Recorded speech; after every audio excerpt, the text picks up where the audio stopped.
Hello everyone, I am the storyteller and I am here to help you today. I know you use this video to fall asleep, so before that, like the video and subscribe to the channel. Also, where are you from and what time are you watching? Now get comfortable and relax. I felt my phone buzz at 3 in the morning. I was lying on the couch unable to sleep because my mind wouldn't shut off. I work as a real estate agent, mostly dealing with old houses that need a lot of maintenance. People hire me because I know how to market historical properties without making them seem like money pits. But that night, I was too restless to go to bed. My phone's screen lit up the dark living room. I glanced at it and saw a number I didn't recognize. It had too few digits and the format was strange. My chest tightened and I rubbed my eyes to be sure I wasn't misreading. The text said, "Do you see me?" There was an attachment. I tapped on the attachment. It was a photo of a house I was trying to sell downtown. The place had been on the market for months. It needed a new roof and the wiring was ancient, but it had these interesting Victorian details that some people love. In the photo, though, the house didn't look right. The angles were off, like the structure was warped. The windows were dark except for one on the second floor. There was a figure standing there. I couldn't make out any details, but it looked tall and still, like a statue. I felt my skin prickle. A chill passed through my arms. I immediately checked the time. It was 3:02 a.m. My heart was beating faster than usual. I decided to block the number, but my hands were trembling, and I dropped my phone on the coffee table. I grabbed it again, fumbled with the settings, and pressed block. I tried to forget about it. I forced myself to lie down and stare at the ceiling until I drifted off. In the morning, I woke up feeling stiff. I got dressed and went to my office. The building is small, just me and a receptionist. I made a cup of coffee and tried to concentrate on the listings in my computer. I kept glancing at my phone, half hoping there wouldn't be another message. Around 9, I decided to do a reverse lookup on that number. I'm no tech wizard, but I know some websites that let you check phone records. I typed in the weird number. The result said it was invalid or disconnected. That didn't surprise me. Then I found an old newspaper reference to that same number from about 50 years ago. It said it had belonged to a small local business that handled antique furniture restoration. It closed decades ago. The phone line should have been long gone. My breathing went shallow. I felt sweat forming on my forehead. I told myself it must be a prank. Sometimes bored people find ways to mimic old caller IDs or something like that. I went back to my listings, tried to schedule a showing for a different property, and got lost in phone calls. By noon, I had almost convinced myself to ignore the strange text. I had enough to worry about. My sales numbers had been dropping, and I needed to close a deal soon to stay afloat. After lunch, I grabbed my jacket and drove out to that Victorian house to meet a potential buyer. The place sat on a quiet street filled with older homes. The yard was overgrown, with weeds poking through the sidewalk. I stood on the cracked porch steps, waiting. Nobody showed up. I tried calling the buyer, but it went straight to voicemail. I found myself staring at the second-floor window. In daylight, the house looked normal enough. The paint was chipped and the shutters were loose. I unlocked the front door and went inside. The interior smelled musty, like old wood and stale air. I walked through the empty rooms, checking for any signs of vandalism. It was quiet, except for the hum of distant traffic. I paused in the living room. The floorboards creaked under my shoes. I remembered the figure in the photo. I felt my stomach knot. I realized I was holding my breath. I swallowed hard and forced myself upstairs. The second floor had 3 bedrooms. 2 were empty, but the third had some leftover furniture from a previous owner. A dresser and a sagging mattress on the floor. The window overlooked the street. I stepped closer and stared outside. The sun was bright, and the breeze rustled the branches on an old oak tree in the front yard. Everything seemed normal. I took a deep breath, walked back downstairs, locked up, and left. That afternoon, I met another client at a different house across town. It's an early 20th century craftsman with a decent yard and a big porch. As we walked through it, my phone vibrated. I glanced down and felt a wave of dread. It was the same number. I hesitated but decided to ignore it so I could finish the showing. My client was an older man looking for an investment property. I showed him the living room, the kitchen, the upstairs bedrooms, and we talked about roofing costs and foundation issues. My phone buzzed again. I tried not to let it show on my face. After he left, I sat on the porch steps. I opened the messages. There were 2 texts. One said, "I'm still here." The next had a photo attached. It was the same craftsman house I was standing in, but the photo was taken at night. The windows were lit with a pale glow, but inside I saw dark shapes like silhouettes leaning against the glass. My hands shook. My throat felt dry. The hairs on the back of my neck rose. I scanned the street, half expecting to see someone pointing a camera at me. There was nobody around, just a couple of passing cars. I tried calling the number. It rang once, then nothing. Silence. I stared at my phone, waiting. No answer. My stomach churned. I grabbed my bag and locked up the house. On the drive back to the office, I kept checking my rearview mirror. I felt jumpy, like every car behind me might be following. My legs were tense, and my foot pressed the gas pedal harder than normal. That evening, I tried to relax at home. I sat at the kitchen table staring at my phone. I had a laptop open, searching for any traces of that old company that had used the phone number. It was called Bristol & Sons Restoration or something like that. I found a couple of references in old archives. Nothing scandalous, no big stories. It just vanished around 50 years ago. I sighed and rubbed my temples. Then the phone buzzed again. I nearly knocked over my water glass as I grabbed the phone. The text said, "Why did you leave?" I tapped on the photo. It was the inside of the craftsman house's living room, but the walls were warped, the corners bending. There was a shape in the corner that looked almost human but blurred. My hands felt clammy. My heart pounded so hard I could hear it in my ears. I looked around my own living room, expecting something to jump out. It was silent. I closed the curtains. I tried to breathe slowly. My mouth was dry and my palms were sweaty. I turned off my phone. I wanted to disconnect from everything. I sat there for a while, my pulse racing. Eventually, I forced myself to get up and double-check all the locks in my apartment. I made sure the windows were secured. I felt a little better after that, but I still couldn't shake the feeling that someone was watching me. The next morning, I went straight to the phone company's local branch. I waited in line until a representative called me over. I showed them the number and asked if it was possible that this line was still active. The rep typed on her computer, then frowned and said it was deactivated a long time ago. I asked if anyone could spoof it. She shrugged and said there were ways, but it would take some effort. I asked if she could trace the texts. She said they'd need a request from law enforcement for anything like that. My chest felt tight. I nodded and left. Outside, the air was cool. Cars passed by on the busy street. I decided to stop by a local historian's office. I know a guy there who sometimes helps me with background information on old houses. Maybe he had heard of the people who owned that phone line. I walked into the old municipal building, found his small office, and explained what was happening. He looked confused, then searched in a few dusty files. He told me the business had been located near the historic district, but closed around 50 years ago, just like I'd read. He didn't have anything else. No known heirs, no big lawsuits, no tragedies that he knew about. I thanked him and left, feeling stuck. When I got back to my office, there was a note on my desk from my receptionist. She said a client had called to cancel a showing. The reason wasn't clear. I tried calling them back, but no response. Then my phone vibrated. Another text from the same number. "Check your email." I felt my stomach twist.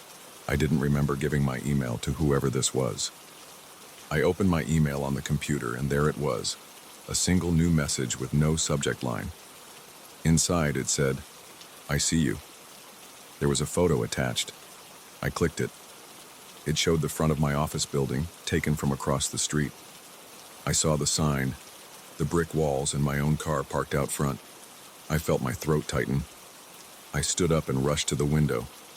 I looked outside, scanning for someone with a phone or camera. A few people were walking by, but nobody seemed to be aiming anything at me. My hands felt cold. I shut the window blinds. I tried to focus on my work for the rest of the day, but I couldn't think straight. My mind kept going back to the photos of those houses with figures in the windows. I typed out a response to the email. "Who are you?" I hit send, then stared at the screen. No reply. In the late afternoon, I decided to do something I'd been avoiding.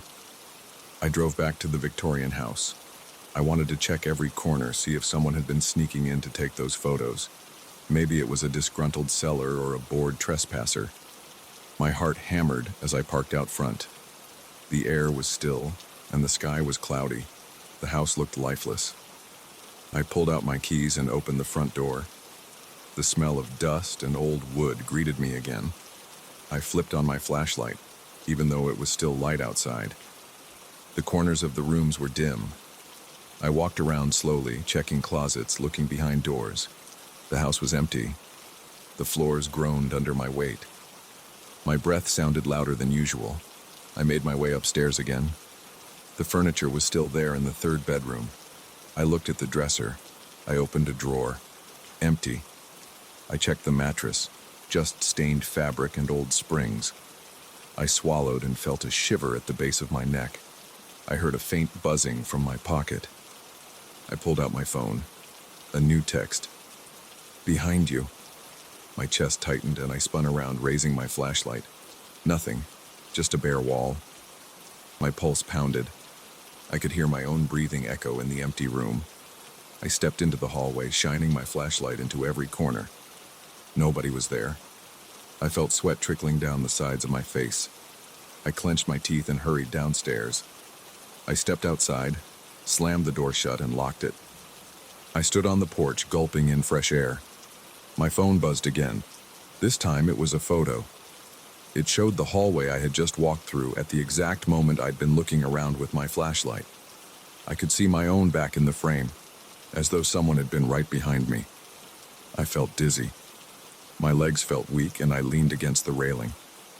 My mind raced with thoughts. I wanted to call the police, but what would I say? That I was getting text messages from a 50-year-old disconnected line? Maybe they'd think it was a hoax.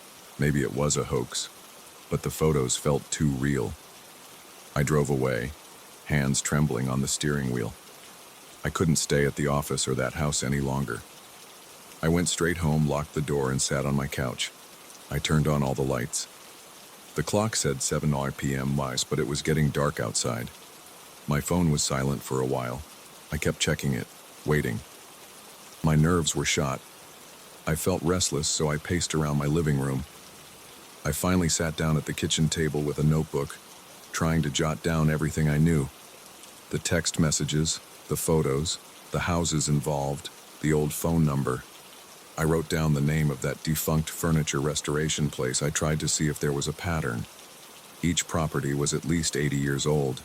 They all had some historical significance. None of them had sold yet. And each photo showed shadowy figures or a warped version of the house. Around 9, my phone lit up with another text. My heart pounded. I picked it up. The text said, "You can't hide them forever." There was another attachment. I opened it. It was a picture of my apartment building from outside. The windows were all dark except for mine, glowing with the overhead light I had turned on. In the corner of the photo, there was a shape. It looked like a person standing in the parking lot. The figure was just a black outline, but I could tell it was facing my window. My stomach dropped. I rushed to the window and peered down. The parking lot was empty, just a few cars. My knees felt weak. My breathing came in quick bursts. I grabbed my phone and typed a message back. "What do you want?" I felt my hands shaking as I hit send. I stood there, staring at the phone, waiting for a reply. Nothing came. Minutes ticked by. The only sounds in my apartment were the low hum of the refrigerator and my own breathing.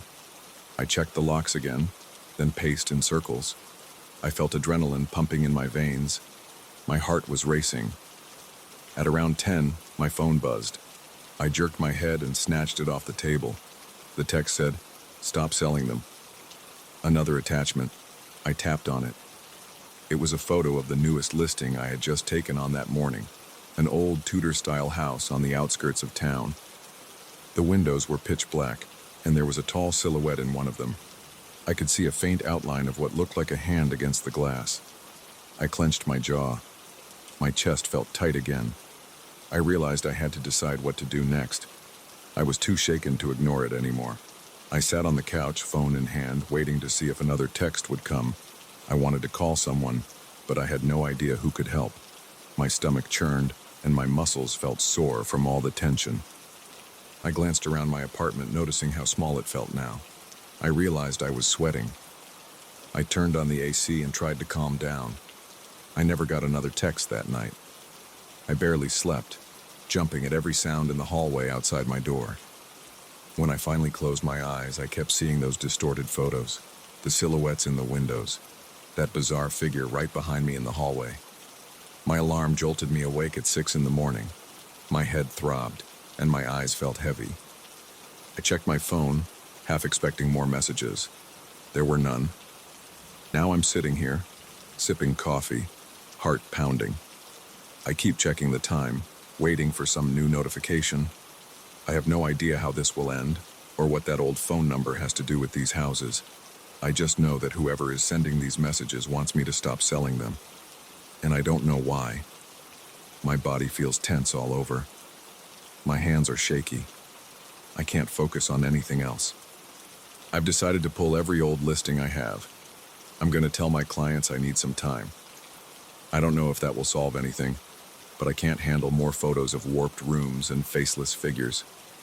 I keep glancing at my phone, waiting for another buzz. So far, nothing. I'm not sure if that scares me more or less. I just feel stuck, like I can't escape this. I'm looking outside my window right now. Everything seems normal. Cars pass by. People go about their day, but I can't shake the dread. The images of those houses cling to my mind. I see that blurry figure whenever I close my eyes. My back still tingles where I imagined someone standing behind me. I don't know what happens next. I only know I'm done with old properties for a while. Maybe I'll try to sell condos or commercial buildings instead. I don't care about commissions right now. I just want this to stop. I keep checking the hallway outside my apartment door, expecting someone to be there with a camera. The air in here feels suffocating. My heartbeat is loud in my ears. This is my life now, surrounded by silent tension and the fear of one more notification. And that's all I can say. I'm just waiting to see if there's another photo, another text, another demand. My phone is on the table. It's face down. I'm too scared to flip it over. I'm bracing myself for whatever comes next. That's the whole story so far. I don't know if it ends here, but I feel like something is still watching. I can't prove it. I just feel it in the way my skin crawls, even when I'm alone. So that's it. That's everything. And I don't know what else to do.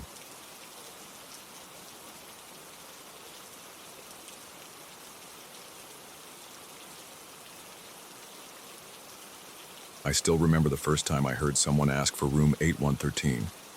It was a Thursday night around 9 p.m. I was at the front desk, leaning on the counter, checking some invoices.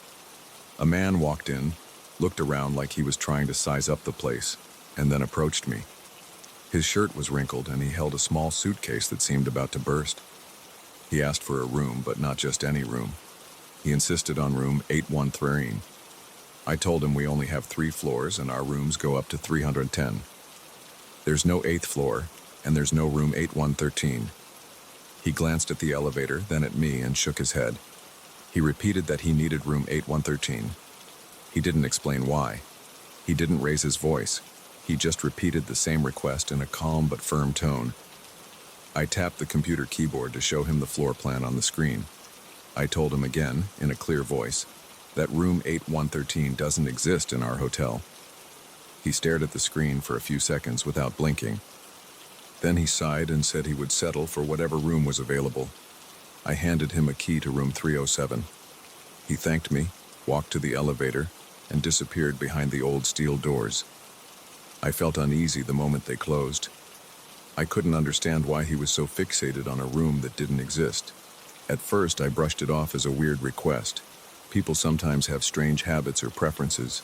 I went back to my invoices and tried to concentrate on the numbers. But for the rest of my shift, every time the elevator dinged, I braced myself for that man to come back and ask again for 8113. Later that night, around 2 a.m., the phone rang. It was the desk phone, an internal call from a room extension. I glanced at the screen. It said 8113. I stared at that number for a few seconds. My heart began to thump. I reminded myself that it had to be a glitch. Maybe our old phone system had some bug. The phone kept ringing, so I picked it up. All I heard on the other end was a faint static noise. No words, no breathing, just static. I said, "Hello?" a few times. No answer. Then a click. The line went dead. I put the receiver back in place. I felt a chill on the back of my neck. I rubbed the sides of my arms and tried to convince myself it was just a technical error. The phone system was old, and we'd had some issues before with random extensions showing up incorrectly. But seeing 813 on the screen shook me. I stared at the phone for a long moment, waiting for it to ring again. It stayed silent. Around 3 a.m., I decided to walk around the lobby and check the common areas. That's part of my routine on slower nights. I strolled around, checking that the lounge chairs were neat, making sure the front doors were locked from the inside, and then I took the elevator to the second floor. I wanted to look in on the corridors, just to see if everything was okay. It was quiet. The carpeted hallway absorbed my footsteps, so I only heard a soft thud with each step. I passed room 203, 204, 205, and kept going. Everything looked normal. I stopped near the elevator to glance out the window at the empty street below. That's when I noticed a strange glow at the far end of the hallway. It looked like the reflection of a ceiling light, but it was too bright for that. I walked toward it, feeling a knot form in my stomach.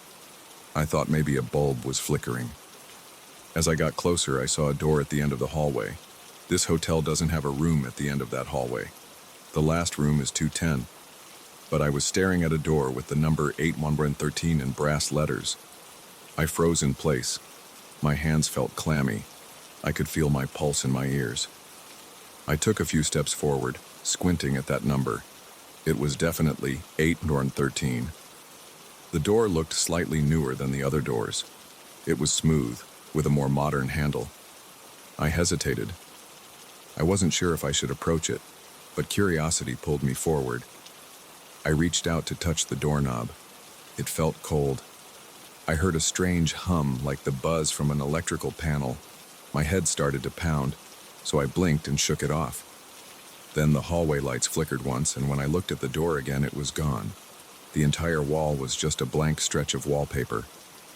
I was left with my hand hovering in the air, touching nothing. I let out a shaky breath and backed away. My knees felt weak. I tried to rationalize what happened.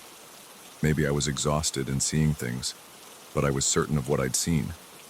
I even felt the cold doorknob under my palm. The rest of my shift was uneventful, but I couldn't stop thinking about that door. I returned to the lobby, sat behind the desk, and stared at the phone. The man who checked in earlier never came down that night. The next morning, I found him at checkout time, waiting by the desk. He gave me his key and asked if he could stay another night. I told him we had availability, and he nodded. But then he repeated his request for 813. I said no. We don't have that room.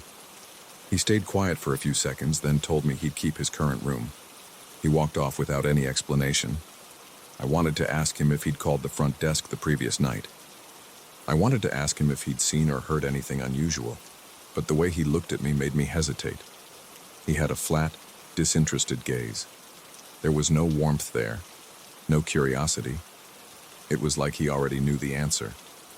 That night, I prepared for my shift with a sense of dread. I came in around 7 p.m., took over for the afternoon manager, and pretended everything was fine. I watched the lobby, greeted guests, and tried to keep busy. By 10 p.m., I was alone with the night bellhop. He usually dozed off in the small staff room, so I didn't mind him. At around 11 p.m., I got another call on the desk phone. The display showed 813. My heart pounded. I stared at it, unsure if I should answer. But after a few rings, I picked up. Again, just static. It hissed softly in my ear. I tried speaking, but nothing. Then a click. Line dead. I decided to investigate. I thought maybe the phone in room 307 was malfunctioning, and somehow the system was labeling it as 813. I checked the occupancy list and saw the same man was still in 307. He hadn't left.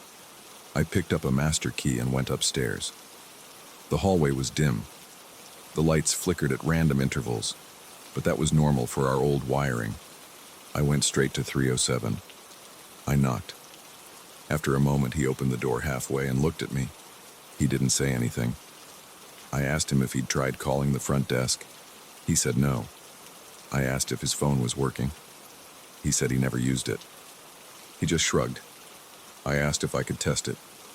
He stepped aside. I walked in and picked up the receiver. I listened. I heard the standard dial tone. I pressed the button for the front desk extension. The desk phone downstairs rang, and I hung up. Everything seemed normal. He said nothing. He stared at me with that calm, unreadable look. I thanked him and left. Once I got back to the lobby, I decided to check the phone system logs. We have a small panel behind the desk that shows which room calls come from. Sure enough, there was a record of 2 calls from extension 813 that night. There wasn't a single mention of 307. I felt a chill run through my arms. I closed the panel and went back to the front desk. That's when I noticed the corridor leading to the rear exit looked longer than usual. Our building isn't big, so that corridor should only run about 20 feet. But I was seeing it stretch out, like it went on for at least 40 or 50 feet. The light at the far end flickered.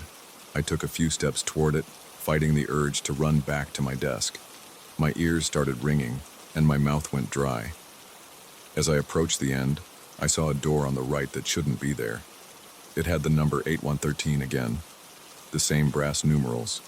The same newer style of wood and handle. I paused, breathing heavily. I looked behind me to see if anyone else was there. I was alone. I wanted to call out, but I stopped myself. It felt pointless. I reached for the doorknob. It was cold. The door felt solid under my hand, not like an illusion. I tried to open it, but it was locked. I stood there for a few seconds, my heart hammering. Then I heard the desk phone ring from far away. The hallway lights flickered. I turned toward the phone. When I looked back at the door, it was gone. The corridor was back to its normal length. I stumbled back to the front desk, panting. The phone had stopped ringing by then. That entire night I kept seeing small changes in the architecture.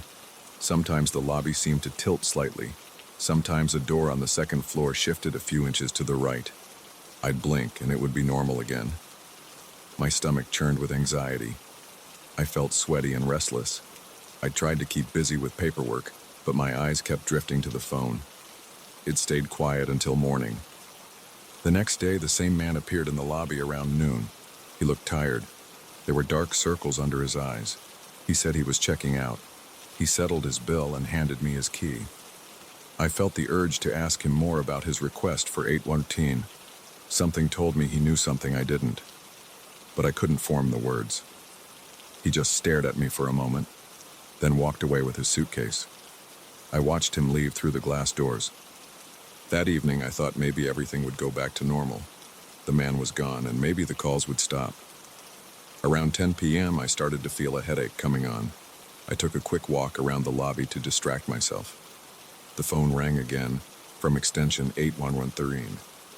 This time I felt my blood rush to my face. I grabbed the phone and practically shouted, "Who is this?" Static. Then a strange whisper, like someone trying to speak through layers of cloth.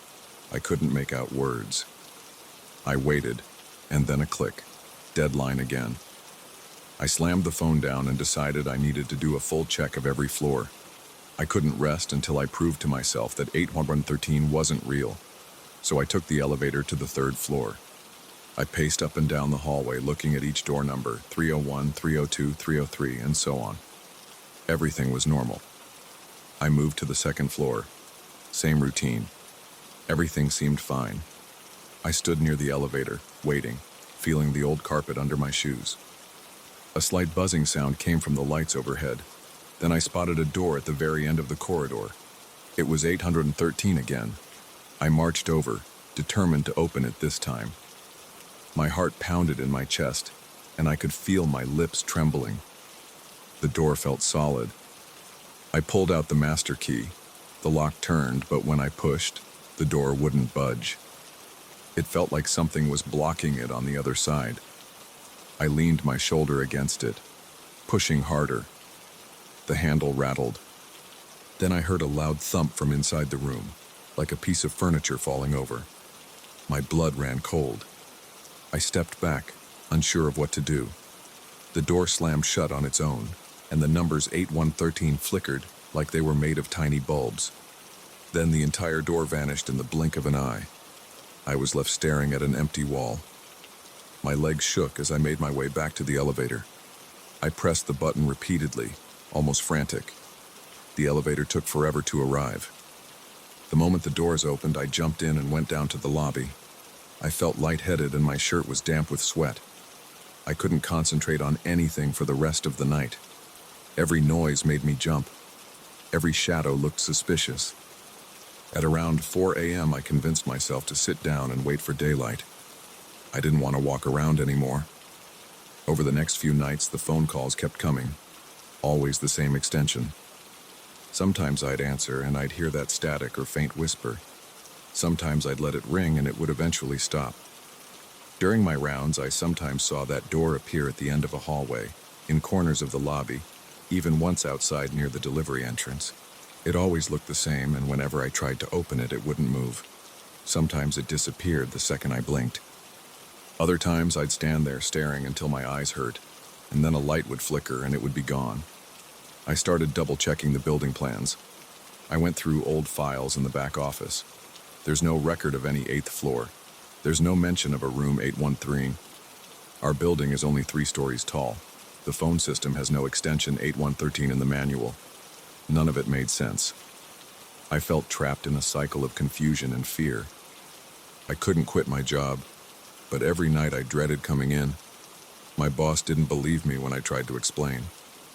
He said I was overworked. He told me to take a vacation if I needed it, but I couldn't walk away. I kept telling myself I had to figure out what was going on. Eventually, the phone calls slowed down. By the 4th week, I only got 1 call a night. Then they stopped entirely. The door sightings also became less frequent. I only saw it once every other night, and it always vanished before I could get close. After about 2 months, it stopped appearing altogether.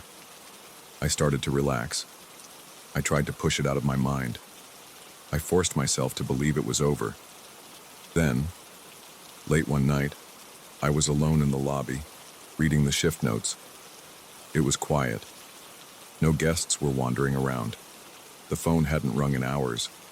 I suddenly felt that cold sensation behind my neck again. I turned around and saw it. There, right behind the front desk, where the manager's office door should be, was a door with the number 8113. It looked freshly painted. The handle gleamed under the fluorescent light.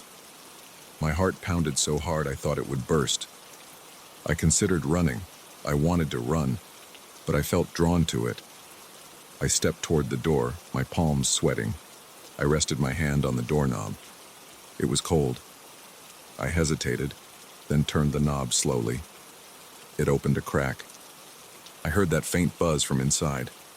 I leaned forward, peering into the dark. My stomach twisted and I felt a wave of nausea. Then the door slammed shut on its own, nearly catching my hand.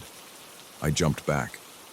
A second later, the door was gone, replaced by the normal manager's office door, complete with the manager's nameplate. I stood there, breathing heavily, feeling my heart race. I glanced at the phone. It was quiet. I backed away, not sure what to do. My entire body was shaking. My mind raced. but I couldn't think of any logical explanation. I realized in that moment that whatever is behind room 814, I'll never fully understand. It shows up, then it disappears. It calls me, but offers no reason. I still work at the hotel. I go through the motions every night, checking guests in, answering calls, doing my rounds. Sometimes, out of the corner of my eye, I catch a glimpse of a door with the number 8113 down some hallway or near the stairwell. Whenever I try to look directly at it, it flickers out. I don't talk about it with anyone anymore. Nobody believes me anyway. But I know what I've seen. I know what I keep seeing. And every time the phone rings in the middle of the night, my hand trembles before I pick it up. Because I never know if it's coming from a room that shouldn't exist. And maybe, just maybe, one night, I'll open that door all the way. And I'm not sure what I'll find if I do.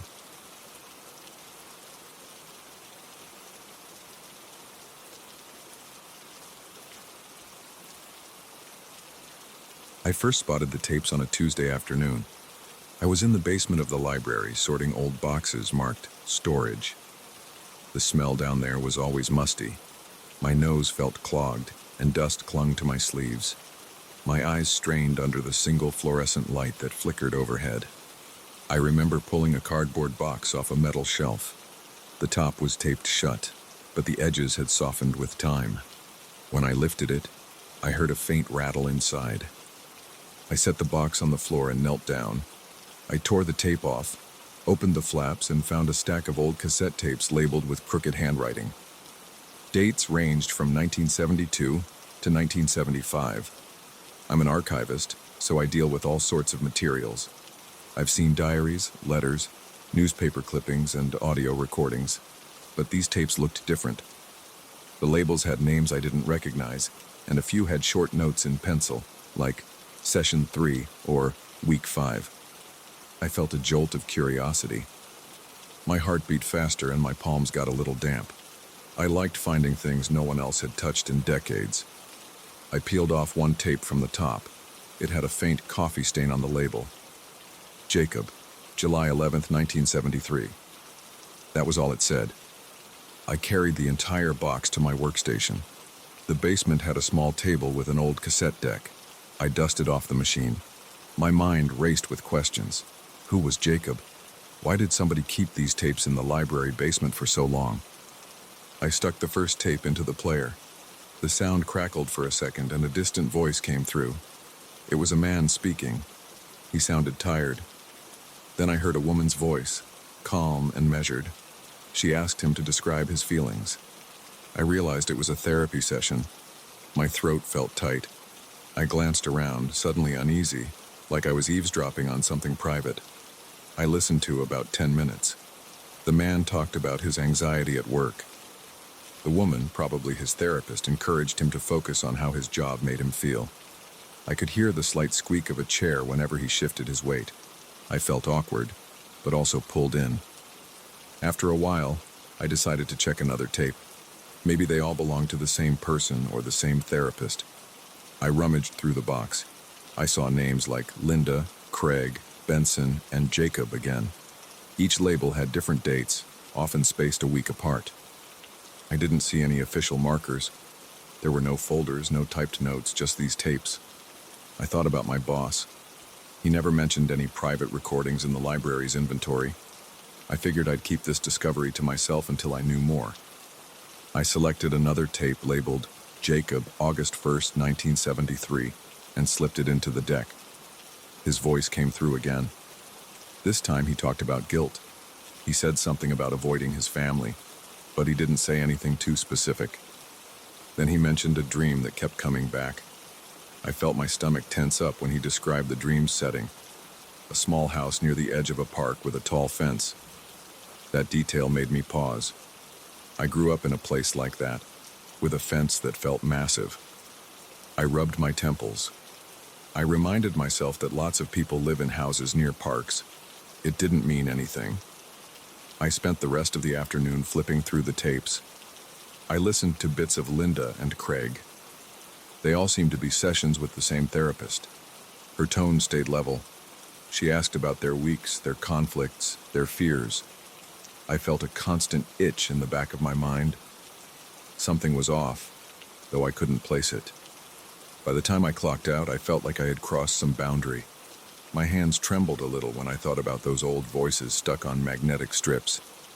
I carried the box to my small office and locked it in a cabinet. That night, I went home.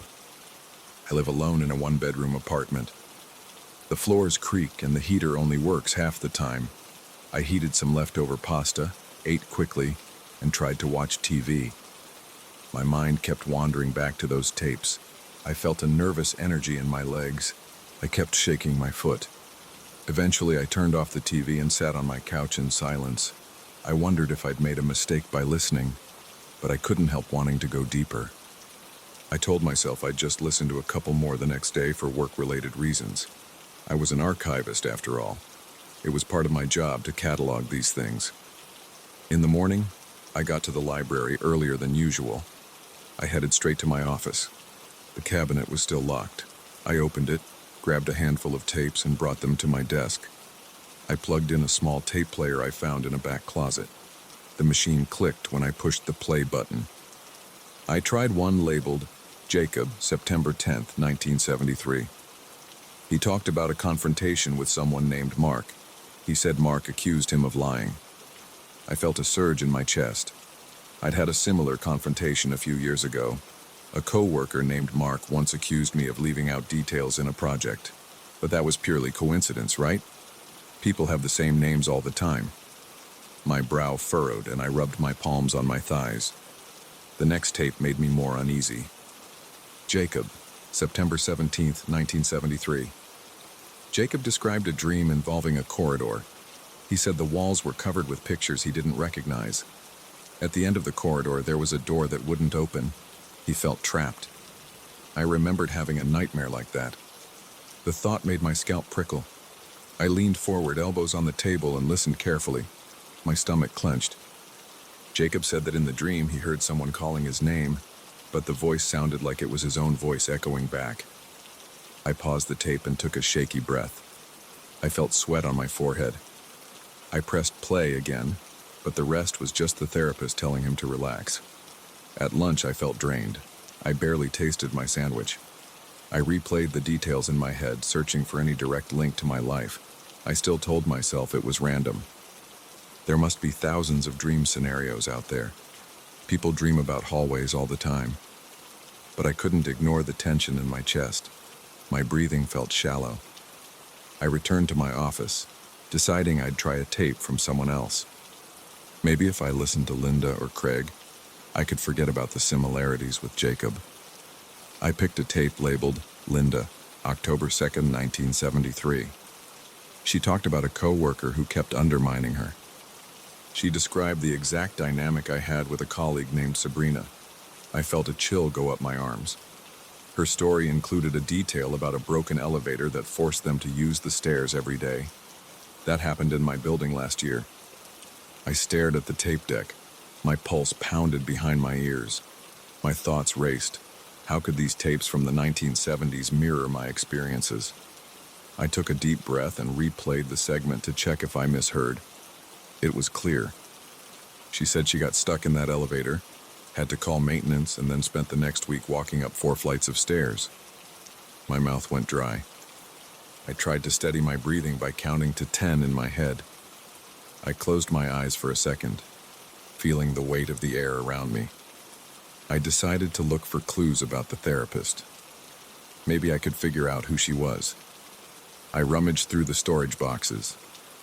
I found a small notebook tucked into the corner of the box. It had some scribbles, appointment times, random phone numbers, dates from the 70s. Nothing pointed to a specific name or location. The therapist's voice was calm, direct, and a little raspy. She sounded older, but I couldn't be sure. I checked old library records. There was no sign we had any partnership with a therapist back then. I found no reference to these sessions in our catalog. I couldn't focus on my normal work. I spent days listening to more of the tapes. I jotted down every detail that matched my life. It felt like a puzzle. Each time I recognized something, my heart rate spiked, and my breath got shallow. My back muscles got tight, and I had to stand up and stretch every half hour. The tapes were all from the early to mid-70s. The voices belonged to different people. Sometimes they talked about the city, about jobs, about relationships. I caught references to a building on Maple Street that sounded like the place I used to live. A man on a tape from 1974 mentioned a library with tall, narrow windows that sounded exactly like mine. I listened to that part 3 times, my eyes fixed on the tape deck. One afternoon, I heard a tape labeled Benson, March 3, 1975. He described tension with a supervisor named Clark. I once had a supervisor named Clark, and the problems sounded the same as mine: arguments about working late, confusion over who was responsible for certain tasks. I felt cold sweat on the back of my neck. I pulled a tissue from a box on my desk and wiped my forehead. My temples throbbed. Every story felt like a distorted version of my own experiences. The specifics weren't identical, but they matched enough to scare me. I started having trouble sleeping. My dreams began to overlap with what I heard on the tapes. I would dream about old furniture in a drab office and wake up with my chest pounding. I'd open my eyes, feeling the sheets damp around my legs. I'd switch on the light and stare at the ceiling, trying not to think about how real these tapes felt. I avoided telling anyone at work. I thought maybe I was losing my grip, mixing up the tapes with my memories. But the more I listened, the more I realized these details went beyond chance. One day I decided to record one of the sessions on my phone to analyze it later. I played back a part where Jacob described a scene in his basement from the previous week's session. He mentioned a clanging sound in the pipes whenever he turned on the faucet. I froze. My kitchen faucet makes the same noise, and my building's pipes are known to clang. I recognized the way he described the echo in the walls. My breathing grew faster. I stopped the tape and leaned back in my chair. My mind felt scrambled. I kept shaking my head, trying to clear it. But I couldn't forget the uneasy feeling in my stomach. It became an obsession. I spent hours alone in the basement or in my office, listening to these people talk about events that mirrored my own. I tried to track them on a timeline. I wanted to see if they matched the order of things that happened in my life. The sessions didn't line up perfectly, but they overlapped enough to leave me on edge. I felt a constant buzzing in my mind. My limbs felt heavy. My coffee intake went up because I struggled to stay alert. I felt like I was missing something. Why were these tapes even in the library? Who made them? Why did they describe pieces of my life decades before I was born? I considered calling someone, maybe a friend or a psychologist, to explain my situation. But I stopped every time. I worried they'd think I was imagining it. I had no proof except my word and these old tapes. I scanned the library archives, old newspapers, and city records. I tried to find references to group therapy sessions in the 70s that might have ended up in our basement. I found nothing useful. The tension kept building in my chest. I couldn't ignore it. My hands shook whenever I put a new tape into the player. One evening, I stayed late at the library. The halls were quiet, and most of the lights were off. I sat in my office with a single desk lamp shining on the tape deck. I popped in one last tape for the night. Jacob, November 20th, 1973. He began by talking about feeling trapped in his job. Then he mentioned an incident with a coworker that matched something I went through last month. He even repeated a phrase I'd said in anger. "Don't twist my words." I heard my own voice in my head echoing that phrase. I felt my heart hammer. I jumped up from the chair and pressed a stop. My breath came in quick bursts. My arms felt weak. I picked up the tape and stared at the label. My throat felt tight. I thought about throwing it across the room. My eyes burned from lack of sleep. The quiet hum of the fluorescent lights pressed on my ears. My muscles ached from sitting for so long. I looked at the time. It was past midnight. I realized how alone I was in the building. I turned off the tape deck, locked the box, and headed to the exit. As I walked through the dark hallway, I kept looking over my shoulder. My chest felt squeezed, and I heard my own footsteps echo. I left the library, got in my car, and drove home. That night, I kept replaying the tapes in my head. I couldn't block them out. My scalp felt tight with tension, and I couldn't sit still in my living room. I felt like the tapes had invaded my mind. I looked around my apartment, noticing every detail: the worn carpet, the flickering light in the kitchen, the faded paint on the window frame. I tried to ground myself in something concrete. I reminded myself, I'm here, in the present. But the parallels kept creeping into my thoughts. Every time I tried to sleep, I heard the therapist's voice. I saw the old cassette deck. My chest felt hollow. The next morning, I decided I had to stop. I gathered the box of tapes from my office and locked them in a storage room in the basement. I made sure nobody else would stumble on them. Then I told my boss I needed time off. I didn't give him details. My hands shook as I spoke to him, but I kept it short. He nodded and approved my request. I walked out of the library and got into my car. I sat behind the wheel, feeling both relief and a knot of fear in my stomach. I kept thinking, those tapes exist and they hold pieces of my life, but they're from the 70s. How is that possible? I didn't have an answer. Now I'm at home trying not to think about them. My hands still tremble when I recall Jacob's voice. My chest tightens when I remember Linda's elevator story. I have no idea how or why they match my experiences. I'm too unsettled to look further. I'm not sure what I'll do next. Part of me wants to go back and destroy them. Part of me wants to listen again to find an explanation. But for now, I'm just sitting here staring at my blank wall, listening to the quiet hum of the fridge in the other room, and trying to breathe in and out without feeling that prickling sense of dread. I wish I had never found those tapes.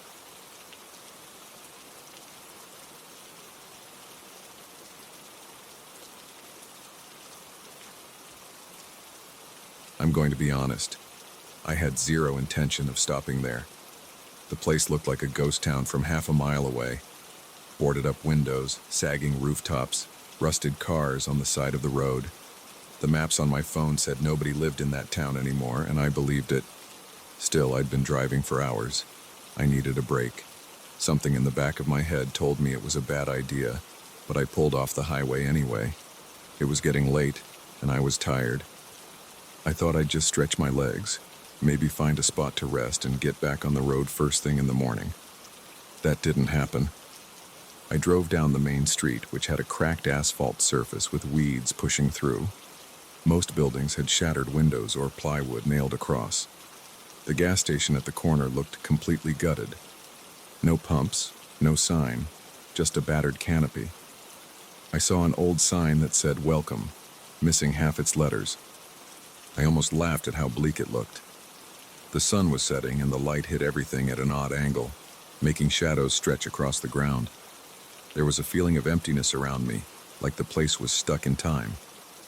I parked my car in front of what might have been a diner. The windows were grimy and the door hung off a hinge. I got out of my car and stretched. The air smelled stale, like dust and old wood. My shoulders were stiff from driving too long. I didn't see any sign of people, so I checked my phone. It still said the area was abandoned. I didn't have much signal, but enough to see that the nearest motel was an hour away. I thought about leaving. I really should have, but I wanted to look around for a minute. There's a kind of odd curiosity that comes with seeing a place like this. You start wondering why everyone left. What happened? Sometimes you just want to find a clue about the past. The sun dipped below the horizon, and the sky turned a dull red. I walked around the block, passing crumbling storefronts, old signs on the ground, and piles of broken bricks. Everything was silent except for a light breeze that kicked up dust. I checked one building, pushing the door open. Inside, there was an empty space with a few overturned chairs and tables. It looked like it had been a small town office or maybe a shop. There wasn't much to see. I stepped back outside, feeling a chill as the temperature dropped. I remember the first strange moment came when I noticed a faint glow from a window across the street. It was soft, kind of like a lamp in another room, but I couldn't see the source. My heart thumped a little faster. The map had told me nobody lived there. I walked closer to get a better look. The window was too dirty for me to see inside. I leaned in, pressed my face against the glass, and tried to shield my eyes from the remaining sunlight. I saw a shape move. It was just a shadow, a silhouette. It passed by quickly, but it was definitely human-sized. I immediately knocked on the door. It rattled but didn't open. I waited, feeling the hairs on the back of my neck stand up. No one answered. I tried the handle. Locked. I walked around to the side alley, stepping over random debris. No door there, just boarded up windows. That's when I noticed more lights turning on in other houses further down the street. It wasn't bright like city lights, just a dim glow that barely showed behind curtains or boarded windows. It looked like an entire neighborhood coming to life after dark, but I didn't hear any voices or see anyone outside. I felt uneasy. My gut told me to get back in my car and leave, but my curiosity started to take over. I wanted an explanation. Maybe squatters lived there. Maybe there was a small community the internet didn't know about. My mind ran through all kinds of possibilities, but none felt right. It didn't look like people trying to keep warm with flashlights or lanterns. It looked more organized, like each house had its own faint light. I decided to keep exploring. I walked down the main road, passing houses with peeling paint and broken fences. The sun was gone now, and I needed my flashlight to see where I was stepping. Every few seconds, I'd check a window. Sometimes I'd see a flicker of movement inside. Sometimes I'd just see a faint glow. My mouth went dry, and my palms got sweaty. I kept looking over my shoulder, expecting someone to jump out. Nothing happened. When I got close to a small, two-story house, I heard something like footsteps inside. It was a slow, rhythmic sound. I pressed my ear against the front door, holding my breath. The footsteps stopped. I stepped back, my heart hammering in my chest. I wanted to call out, but my voice caught in my throat. I walked around the side, careful not to make noise. There was a window that wasn't fully boarded. I stood on my toes and peeked in. A figure moved across the room. I could only see it in profile. It looked like a man wearing an old jacket, but the details were tough to make out in the dim light. He seemed to be pacing. Then he disappeared into another room. I tried to see where he went, but the angle was bad. I swallowed hard, feeling my heartbeat pounding in my ears. I decided to knock on the side of the house. I rapped on the wood with my knuckles. "Hello?" I said in a low voice. No response. I felt a wave of panic surge through me. Every instinct said to leave, but I took a step back to reevaluate. I told myself, maybe they just didn't want to talk. Maybe they were scared of strangers. But why would they hide in a place the whole world thought was abandoned? I took a deep breath and moved on.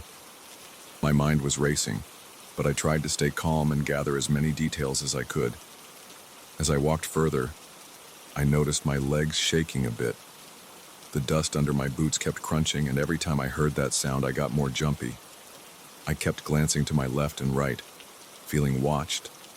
Lights were glowing behind windows all along the block now. It gave me this suffocating feeling, like I'd stepped into another version of reality where everything looked the same but felt wrong. My stomach tightened, and my throat felt scratchy. My mind jumped to the thought, who are these people? Are they even people? I tried to open a few more doors. Most were locked or jammed. I found one that opened into a hallway full of overturned furniture. I stepped inside, shining my flashlight around. The floor creaked under me, and I caught a whiff of mildew. The wallpaper was peeling, and the ceiling had water damage. I could hear a faint hum from somewhere deeper in the house, like an electrical buzz. I followed the sound until I reached a small living room area. In the corner, there was a dusty TV on a stand. The screen glowed faintly, but there was nothing on it, just static. The hum was coming from that TV, like it was on but not getting a signal. My skin prickled at the sight of it. I walked up and pressed the power button. The screen went dark and the hum disappeared. I exhaled, realizing I'd been holding my breath. Who turned that on? And why? I felt like I was trespassing in someone's home, so I decided to get out of there. I turned to leave, but then I heard a scraping sound from the second floor. It was soft but deliberate. I froze, my flashlight shaking in my grip. I called out, "Is someone here?" No answer. I took a step toward the stairs, but something in me screamed not to go up. My arms felt heavy.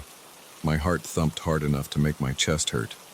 I forced myself to turn around and walk away. I left the house, pulling the door shut behind me.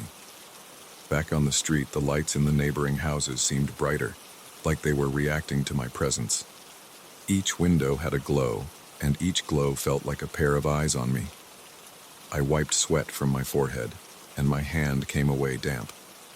I decided to return to my car and drive off. But when I got near the diner where I'd parked, I noticed more lights had turned on inside that diner as well. I pressed my face to the glass door. The interior was a mess of broken booths, but a single overhead light flickered in the kitchen. I could hear it buzzing. I stepped inside carefully, my boots crunching on scattered debris. The smell was old cooking oil and mold. I passed by the counter, noticing a half-rotted menu lying on the floor. The letters were faded, and the pictures of food looked decades old.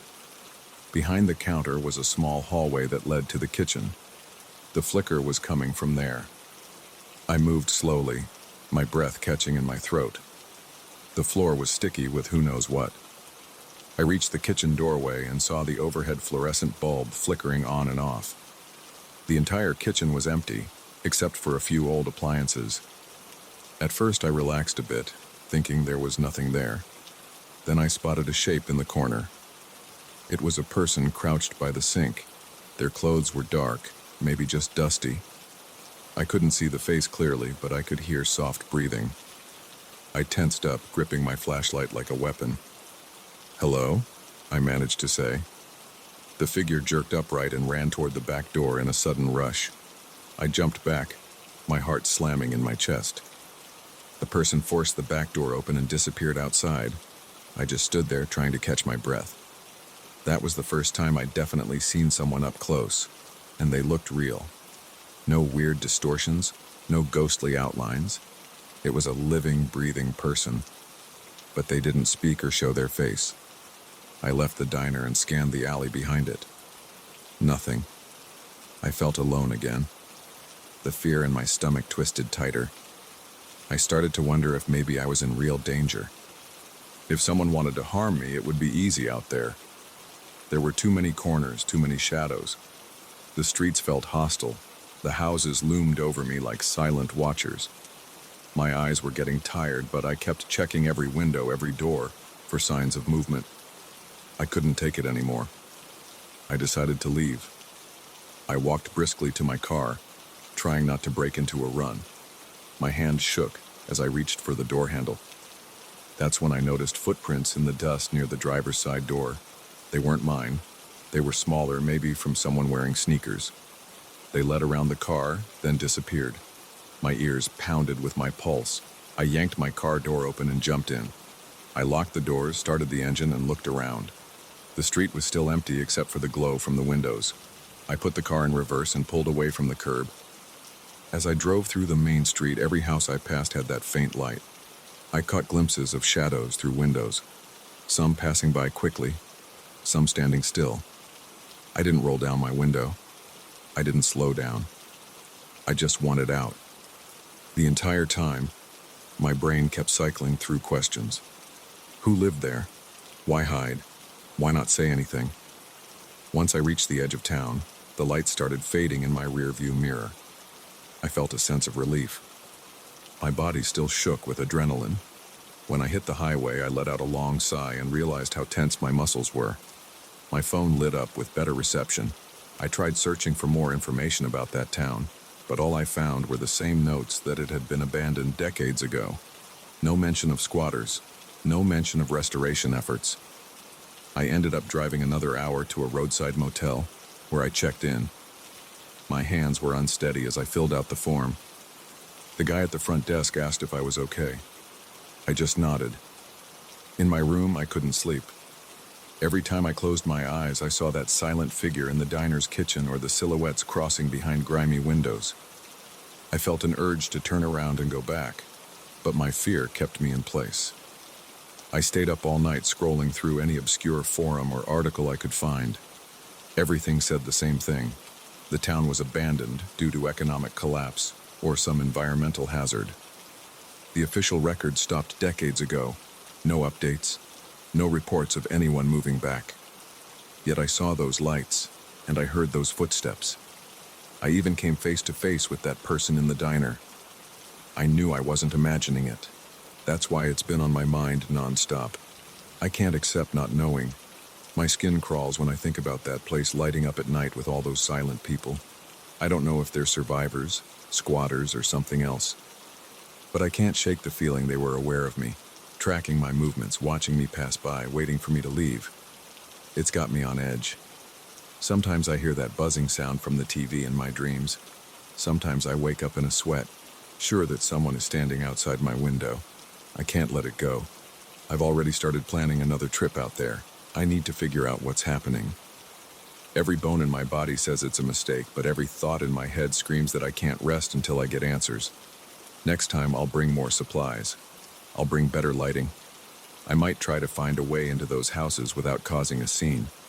I want to see them up close and maybe talk to whoever's inside. If there's a whole community living in secret, I need to understand why. And if it's something else, something I can't explain with normal logic, then I need to witness it firsthand. I know it sounds crazy. I know it's not safe. But that place got under my skin. It's all I think about now. I can't move on with my life until I solve this. I keep remembering how the lights turned on one by one, as if they were responding to the darkness or my presence. I remember how the silhouettes moved, slow and deliberate, always just out of sight. I remember how that person in the diner bolted away before I could say anything else. There was no fear in their posture, more like annoyance that I'd caught them off guard. That's the image that sticks with me. Someone crouching in a corner, waiting for me to pass. I'm not sure what I'll do if I actually meet them face to face and they decide they don't want me around, but I can't keep wondering. I'd rather face the truth, even if it's bizarre, than keep picturing those glowing windows and unanswered questions. The only way to find out what's really going on is to go back, and that's exactly what I plan to do.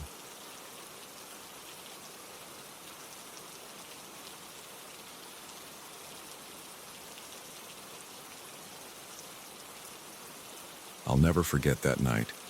It was supposed to be a simple final check in an old deserted subway station, the kind of job nobody wants to do, but someone has to. The place had been closed off for years, and most of the staff stayed clear of it unless they were assigned a routine inspection. I'd done this kind of round before, though never in a station that felt so isolated. I'd heard stories from coworkers about strange noises or flickering lights, but I always figured people see what they want to see in the dark.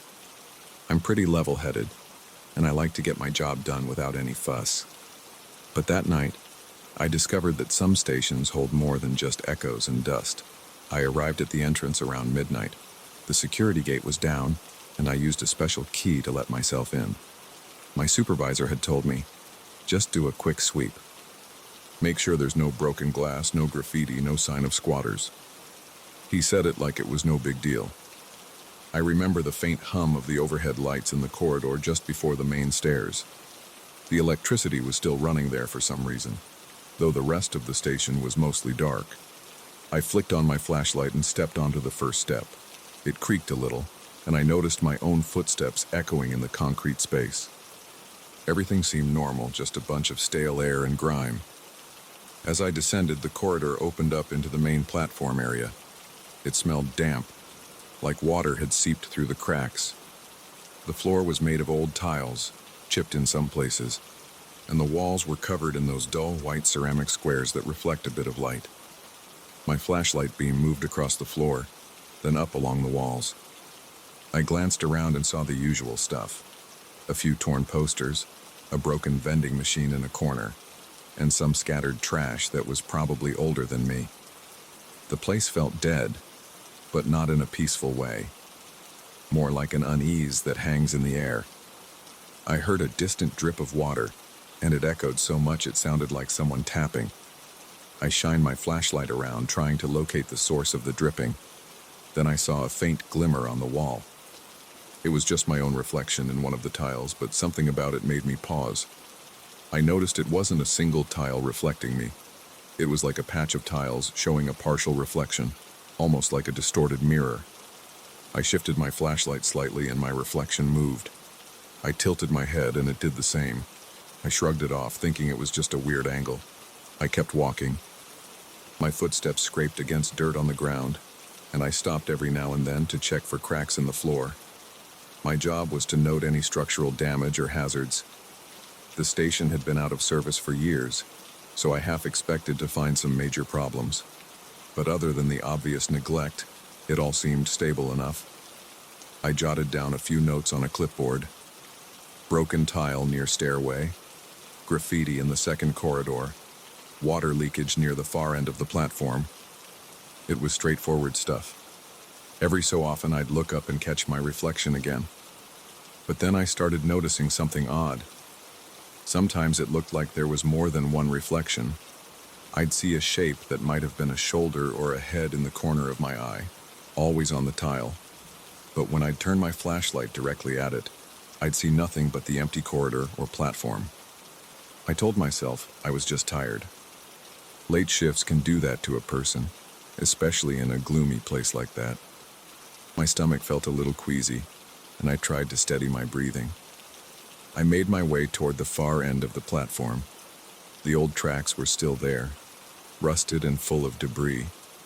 I shined my flashlight down the tunnel, but all I could see was darkness and a few scattered bits of rubble. The air was heavy and thick, and it smelled like damp metal. I checked my watch. 12:20 a.m. I planned to be out of there by 1 at the latest. There was no reason to stick around any longer than necessary. As I started back along the platform, I heard a faint scrape. It was like a shoe brushing against the floor. My heart jumped, and I froze for a second. I listened, but the noise didn't repeat. I told myself it was probably a rat or a piece of debris shifting. Still, I felt my pulse speed up. I did a quick 360 with my flashlight. Nothing. Just the same old abandoned station covered in dust and darkness. I kept moving, but now I was on edge. I heard my own breath, short and uneven. My palms felt sweaty, and I wiped one against my pant leg. I scanned the walls as I walked. I saw the same reflections as before, except now I was sure I caught the outline of what looked like a person. It was just for an instant, there on the tile, as though someone was standing on the other side of the station. But when I swung my flashlight to that exact spot, there was nothing. I forced a laugh, but it came out shaky. I reached the station's waiting area. The benches were old wood, and some were broken. A few old newspapers lay scattered, their pages yellow and brittle. I stepped closer to one and read the headline, something about a mayor's election from years ago. Nothing important. I turned around, and my flashlight landed on the wall.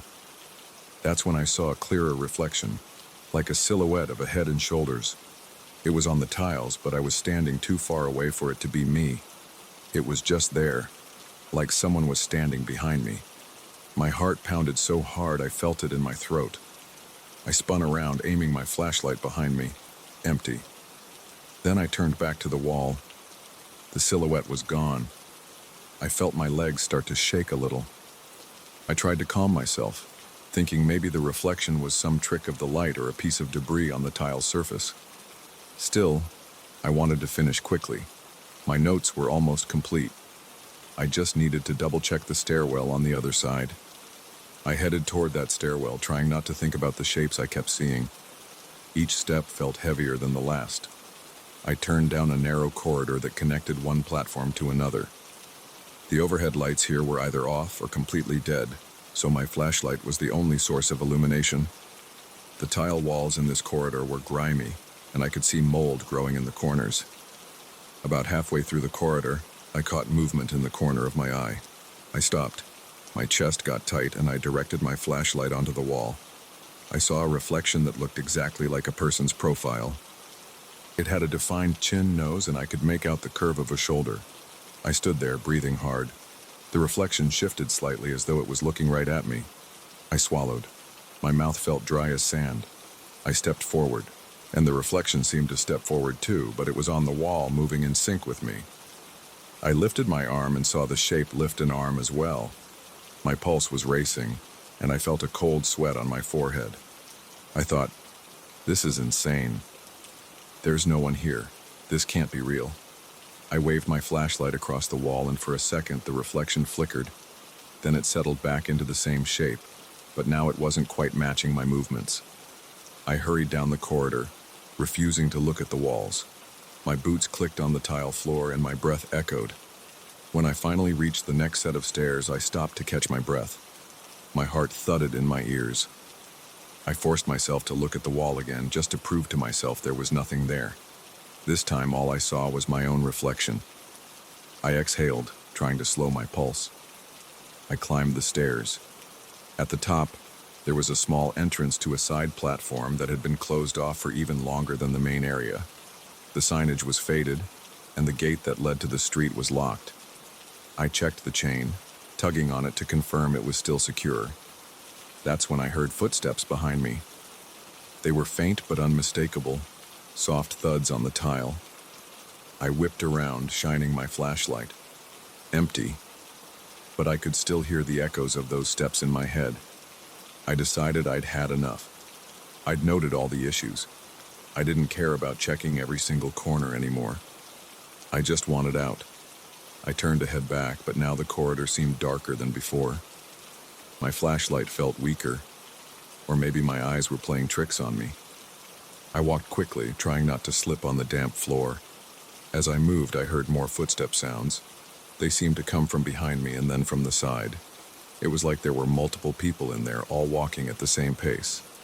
I kept whipping my head around, aiming my flashlight, but I saw nothing in the darkness. My heart hammered in my chest. My mouth felt stale, and my hands were shaking so badly that the flashlight beam trembled across the walls. Then I saw them. Or at least I saw their reflections. There were several shapes on the tiles, all shaped like people. They weren't transparent or ghostly. They looked like black silhouettes. They moved in the glossy surface as if they were stepping closer to me. Each time I took a step back, the reflections seemed to advance. My chest got tight, and I felt my face grow hot. I backed away, aiming my flashlight at the floor to avoid looking at those shapes. But they were on the floor too, on the wet spots where the tiles were shinier. I started half running, half walking, not even sure where I was going. My boots slipped on something, and I had to brace myself against the wall. When I did, I felt the cold tile under my palm, and I swear it felt like something brushed against my hand from the other side of that wall. I yanked my hand back and nearly dropped my flashlight. I forced myself to keep going, my breaths ragged and fast. The station began to feel like a maze. The corridors and stairwells all looked the same. I knew I had come from the main platform side, but every direction seemed equally dark. My flashlight's beam flickered once, and I panicked, thinking the batteries were dying. I shook it a little, and the light steadied. The reflections kept appearing on every nearby surface. Some were closer, some were further away, but they were always there, like I was surrounded. Eventually, I spotted the main stairwell that led up to the entrance gate. I felt a surge of relief. I hurried toward it, trying not to trip on the broken tiles. My breath was coming in shallow gasps, and my legs felt stiff. The echoes of footsteps seemed even louder, like a group of people marching. I forced myself not to look back. When I got to the stairs, I glanced at the wall to my right. There was a big panel of tiles, and I saw maybe 4 or 5 of these silhouettes reflected there. They were spaced out, but all were facing me. My chest felt like it was going to explode. My mind was racing with questions, but I didn't have time to think about answers. I just wanted to leave. I took the stairs 2 at a time, gripping the handrail so hard my knuckles hurt. At the top, I reached the security gate. I fumbled with the key, my hand shaking so much that I dropped it on the floor. I crouched to pick it up, and that's when I saw the reflection in the metal of the gate itself. The silhouettes were at the bottom of the stairs, moving toward me. I heard a faint scraping sound, like dozens of feet shuffling. My hands felt numb, and I could barely control my fingers as I pushed the key into the lock. I turned it, and the gate slid open with a squeal that echoed in the silence. I rushed through and slammed it shut behind me, locking it again. My breath was ragged, and I pressed my forehead against the cool metal for a moment, trying to steady myself. Then I forced myself to look back. The corridor was dark, and my flashlight beam barely reached the top of the stairs. I saw no movement now, no reflections on the walls. It was just darkness. I let out a shaky exhale. My heart was still racing and my clothes felt damp with sweat.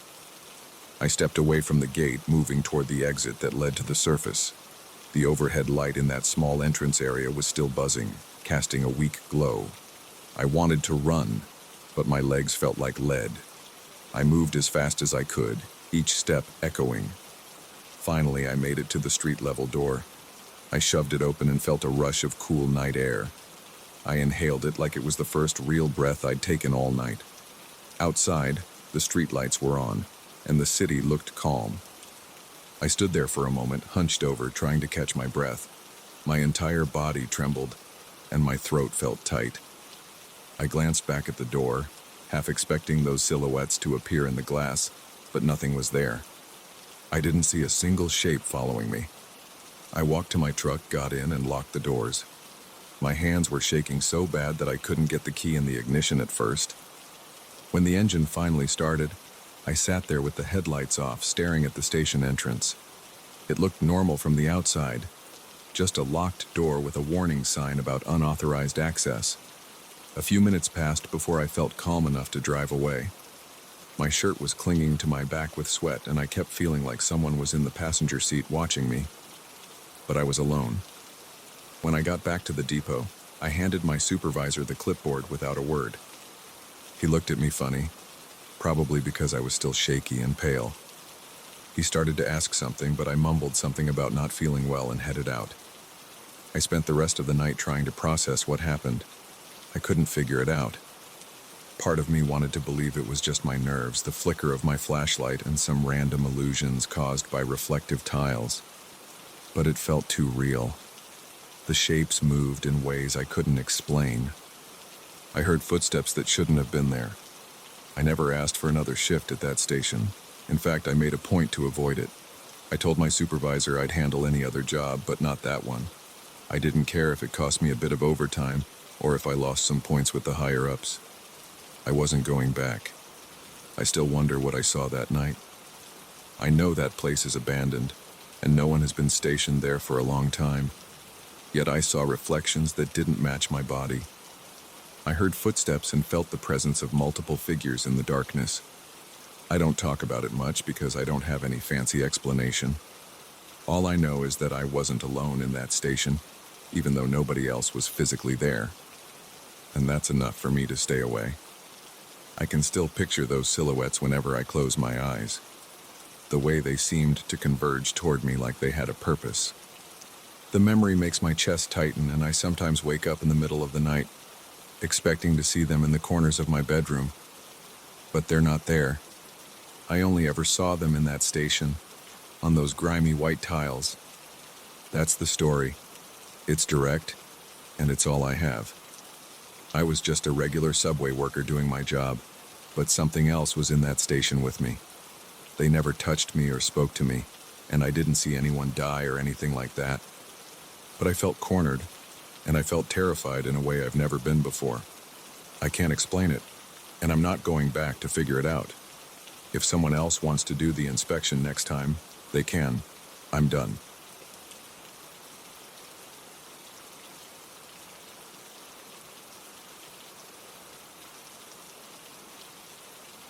I still remember the first night I heard the phone ring. It was a little before midnight, and I was at the front desk of the old commercial building where I work. My name is Marcus. I'm a doorman on the night shift, and I've been here for years. Usually, nothing happens after 9 p.m. Most offices close around 6 m, and a few cleaning crews stick around until maybe 8 cows. Then it's just me and a couple of security cameras. By midnight, even the lights in the hallways go dim to save energy. The place feels empty and quiet, and I've grown used to that. But that night, something changed. I was sitting in the lobby, leaning back in the old swivel chair behind the reception desk. The small TV in front of me was muted, showing some late-night show I wasn't really watching. I had one earbud in, listening to some talk radio, trying to stay awake. Right then, the old intercom phone on the desk rang. The noise made me jump. It wasn't a normal ring. It made a dull, buzzing sound. I glanced at the clock on the wall. Exactly midnight. I picked up the receiver and said, "Lobby." My voice came out shaky because that phone rarely rings after 10 RPM, let alone right at midnight. There was a pause, maybe 3 or 4 seconds, and then a man's voice said, "I need to deliver something to you. It's yours. You lost it a long time ago." I felt a chill run through my arms. His tone was flat and calm, like he was sure I knew what he meant, but I didn't. I had no idea what he was talking about. I tried to clear my throat. "What do you mean?" I asked. "Who is this? Which floor are you on?" Another pause. Then he said, "Come up. I'm on your floor." And then he hung up. I stood there holding the phone against my ear. I heard static and then the dial tone. I looked at the phone's little display. It said the call came from the 13th floor, but this building only has 12 floors. I stared at the screen, confused, and then I put the phone down. My heart was pounding, and my mouth felt dry. I glanced around the lobby. The lights near the entrance were still on, and I could see my reflection in the glass doors. My uniform looked a bit wrinkled, and I noticed a bead of sweat on my forehead. Usually, the building is so quiet at this hour that I can hear the hum of the ceiling fans. That night, I heard a faint ringing in my ears, like my body was reacting to something I couldn't explain. I stepped out from behind the desk and walked toward the elevator banks. I pressed the call button. Nothing unusual happened. The elevator arrived, doors slid open, and I stepped inside. The overhead light was flickering a bit. That sometimes happens because the building is old. I looked at the panel of buttons. They were labeled from 1 to 12, plus a basement level. There was no 13, which didn't surprise me. Most older buildings skip that number. I pressed 12. The elevator felt slow as it went up. The building is tall enough that I usually sense a shift in my stomach around the 6th floor, but this time I just felt tense. When the doors opened, I stepped out into the 12th floor hallway. The lights were dim, and the corridor was empty. The offices on this floor are for a small insurance company, but they close early. The doors were all locked, and the place smelled like stale air. I checked the entire floor, trying each door handle. All locked. No lights on in the offices. No one there. I got back into the elevator. I thought about trying the basement. Maybe someone was messing around with the phone lines there. So I pressed B, and the elevator went down. When I arrived, I looked around the storage areas. I saw a few empty boxes and old cleaning supplies, but nothing else. The phone on the wall there was covered in dust. It didn't look like it had been used in years. I ran my fingers over it, then picked it up and listened. Just a normal dial tone. I set it back and went upstairs to the lobby again. The rest of my shift was quiet, but I couldn't shake that uneasy feeling. The next night, things were normal until midnight. Then the same phone on the reception desk buzzed again. I looked at the display. 13 flickered on the screen. My heart started beating faster. I picked up the receiver and said, "Hello?" The same voice answered, sounding calm and direct. "Marcus, come up. I have something for you. You lost it." I asked, "What did I lose?" He stayed silent for a few seconds, then he said, "You'll see. Come to my floor." I almost yelled into the phone, "There is no 13th floor." Then the call ended. This time I didn't try to investigate. I just stayed at the desk. My palms felt sweaty. I tapped my foot against the tile floor, trying to shake off the nerves. Every now and then I looked up toward the elevator, but nothing happened. I checked the security cameras. The feed showed empty hallways on all 12 floors, plus the basement. No movement. I felt something like a knot in my stomach. I wanted to go home, but my shift wasn't over. So I just sat there, waiting. By 6 a.m., everything was normal again, and the first employees began to arrive. I went home and tried to sleep, but I kept thinking about that voice. Over the next couple of days, I tried talking to the building manager about the phone lines. He just shrugged and said the internal system was old, and sometimes calls got misrouted. I asked if there was ever a 13th floor in the building's history. He said he didn't know. The building was built a long time ago, and the original documentation might be incomplete. He suggested maybe the phone labeling was glitching out. But that didn't explain how the voice knew my name and claimed to have something I lost. I spent my shifts feeling on edge. I checked the phone lines, the cameras, even walked the floors before midnight. Nothing strange happened until exactly 12 a.m. Then the phone would ring and the display would say 13. Always the same voice, always the same request. "Marcus, I have something for you. It's something you lost a long time ago. Come up." I asked who he was, but he never answered. He'd just say, "You know me." Then he'd hang up. One night, after a week of these calls, I decided to go upstairs again, just to get it over with. When the clock in the lobby hit midnight, I waited for the phone to ring. I answered it. The same voice said, "I'm waiting. Elevator's open." I felt my pulse quicken. The line went dead. I set the receiver down and walked to the elevator. Its doors were already open and the interior light was flickering. It shouldn't do that on its own. I stepped inside. The panel still showed floors 1 through 12 and the basement, but as I stood there, I saw a small glow near the space between 12 and 14. There was no 14, obviously, but the number 13 looked faint, as if it was hidden behind the metal. I pressed that spot. At first, nothing happened. Then the elevator doors slid shut. I felt the elevator moving up, but it moved slower than normal. My hands were shaking a bit. I tried to steady my breathing. I watched the floor numbers on the panel. They went 10, 11, 12. Then nothing. The elevator kept moving, but no numbers lit up. I heard the cables groan. Then it stopped with a jolt. The doors opened onto a hallway I had never seen before. The lights were dim, and the walls looked worn, like they hadn't been painted in decades. The floor had old, stained carpet. A faint smell of mold lingered in the air. It felt cold, and I sensed a breeze like a window was open somewhere. But there were no windows in sight. I stepped out carefully, leaving one foot inside the elevator. I looked around. There were 3 doors on this hallway, 2 on the left, 1 on the right. All had chipped paint and old nameplates, but the letters were too faded to read. I heard nothing except my own breathing. My heart was pounding so loud that I could feel my pulse in my ears. I forced myself to take a few steps forward. The elevator doors slid shut behind me, and I spun around, but there was no button on the outside to call it back. My throat felt tight. I approached the first door on the left. It had a grimy doorknob. I tried it, but it was locked. I knocked softly. No answer. Then I moved to the second door on the left. Same thing, locked. The door on the right looked slightly ajar. I heard a faint buzzing sound from inside, like an old fluorescent light about to burn out. My palms were damp as I touched the door and pushed it open. Inside, I saw an empty room with cracked walls and a bare concrete floor. A single overhead light flickered. There was a wooden table in the center, and on it a small metal box.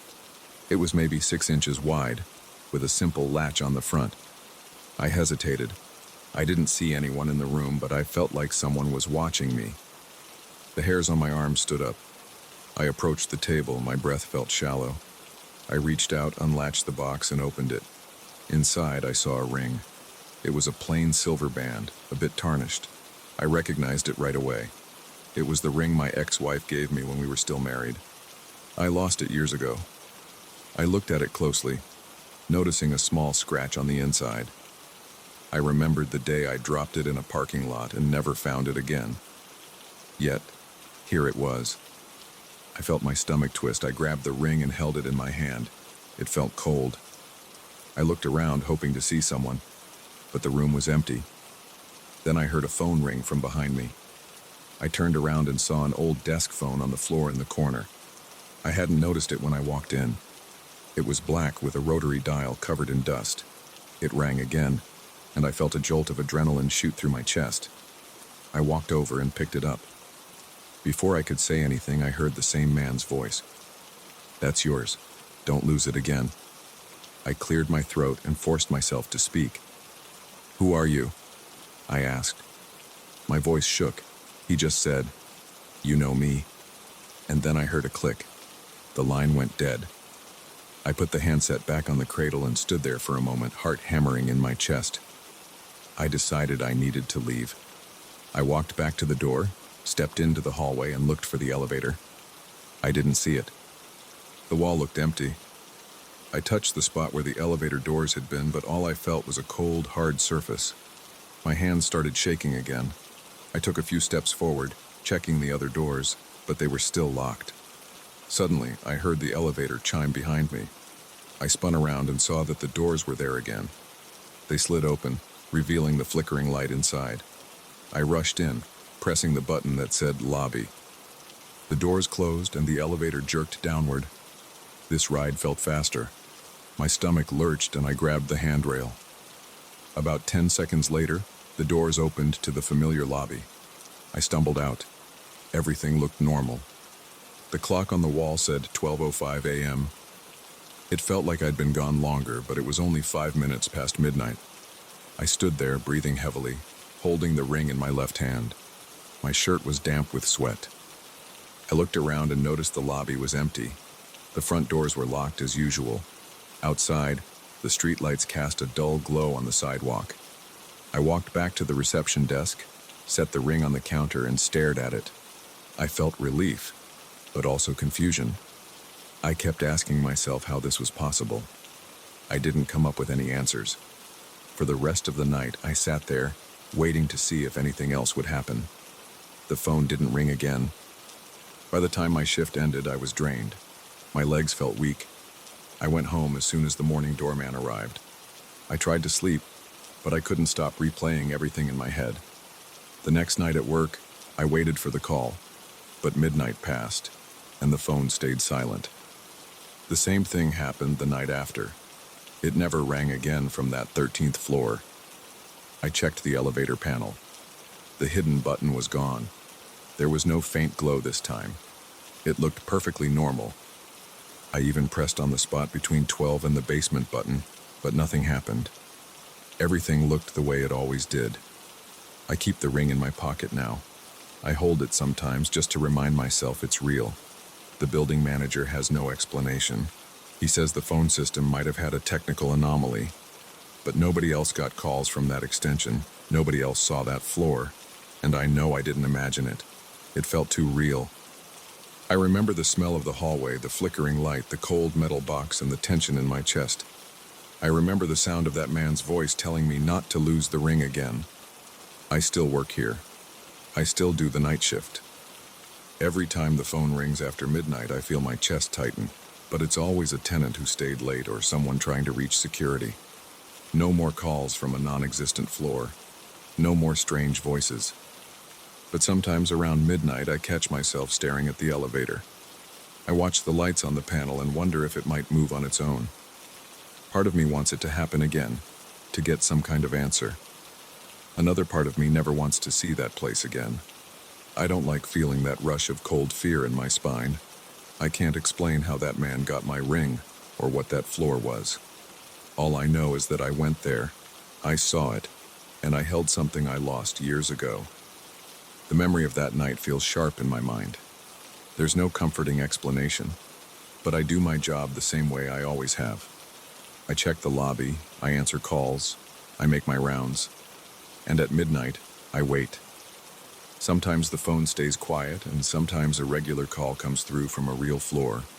But I'll never forget those nights when the call came from the 13th floor, telling me to come up and get back what I lost. I don't expect it to happen again, but I'm always ready just in case, and I'll never let go of that ring again.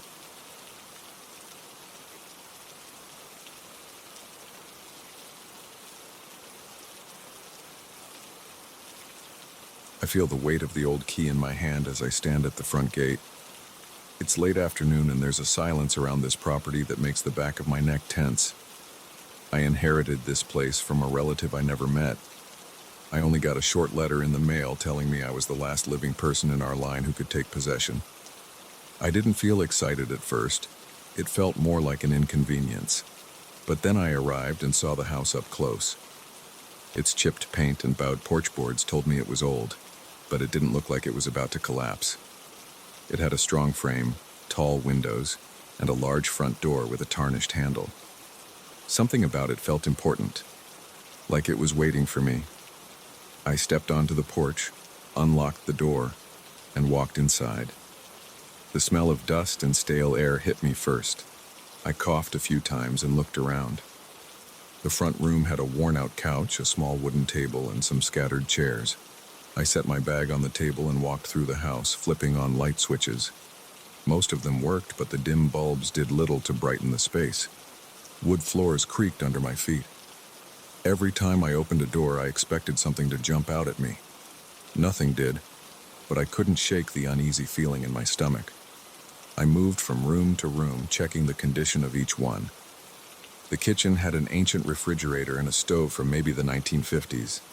I tested the faucet and water sputtered out in bursts before finally flowing in a steady stream.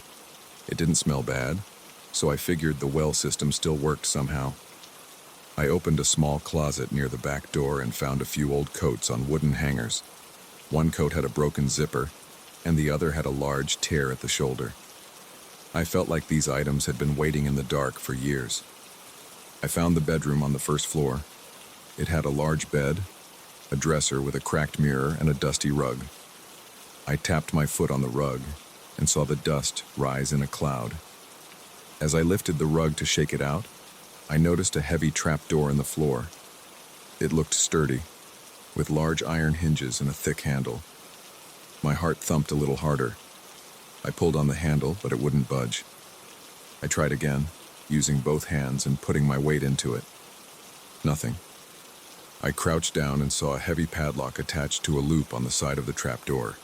It was an old padlock, rusted, but it looked solid. That was the first time I felt a chill. The air in the room seemed to drop a few degrees, and I sensed a pressure in my chest. I stood back up, took a few deep breaths, and tried to shake off the feeling. But I kept looking at that trapdoor. I knew it led to a basement or a cellar. It had to. For some reason, it felt different than just an ordinary locked door. I decided to explore the rest of the house before coming back to the trapdoor. Upstairs, I found 3 more rooms. One was empty except for a single wooden chair in the corner. Another was packed with boxes of old books, newspapers, and magazines. The third had an iron bed frame and a small dresser. None of the rooms had that same strange aura as the bedroom with the trapdoor. Still, my mind kept drifting back to it. As the sun started to go down, I realized I hadn't eaten all day. I dug through my bag and found a couple of protein bars. I walked around to the back porch and stepped outside to get some fresh air. The porch overlooked a small field with tall grass, and beyond that, a line of trees. Everything was quiet. I heard no birds, no rustling in the grass. The quiet felt unnatural. I swallowed my food without tasting much. My mind was stuck on that locked door. I went back inside and set up a small cot in the living room near a window. The bedroom with the trapdoor made me uneasy, and I didn't want to sleep on that big dusty bed anyway. The living room felt neutral, less charged. I turned off most of the lights but kept a small lamp on near the couch. I lay down exhausted, but my eyes wouldn't stay shut. About an hour later, I heard a faint scratching sound. It was soft at first, like something brushing against wood. I sat up, heart pounding, trying to pinpoint the noise. It sounded like it came from underneath the floor. Every little hair on my arm stood up. I got up and walked toward the bedroom with the trapdoor, but the scratching stopped. I stood there in the hallway listening, but there was only silence. My heart was racing and my stomach felt tight. I took a step closer to the bedroom door, and the doorknob felt cold in my hand. I slowly pushed the door open. The lamp in the living room cast some light so I could see most of the floor.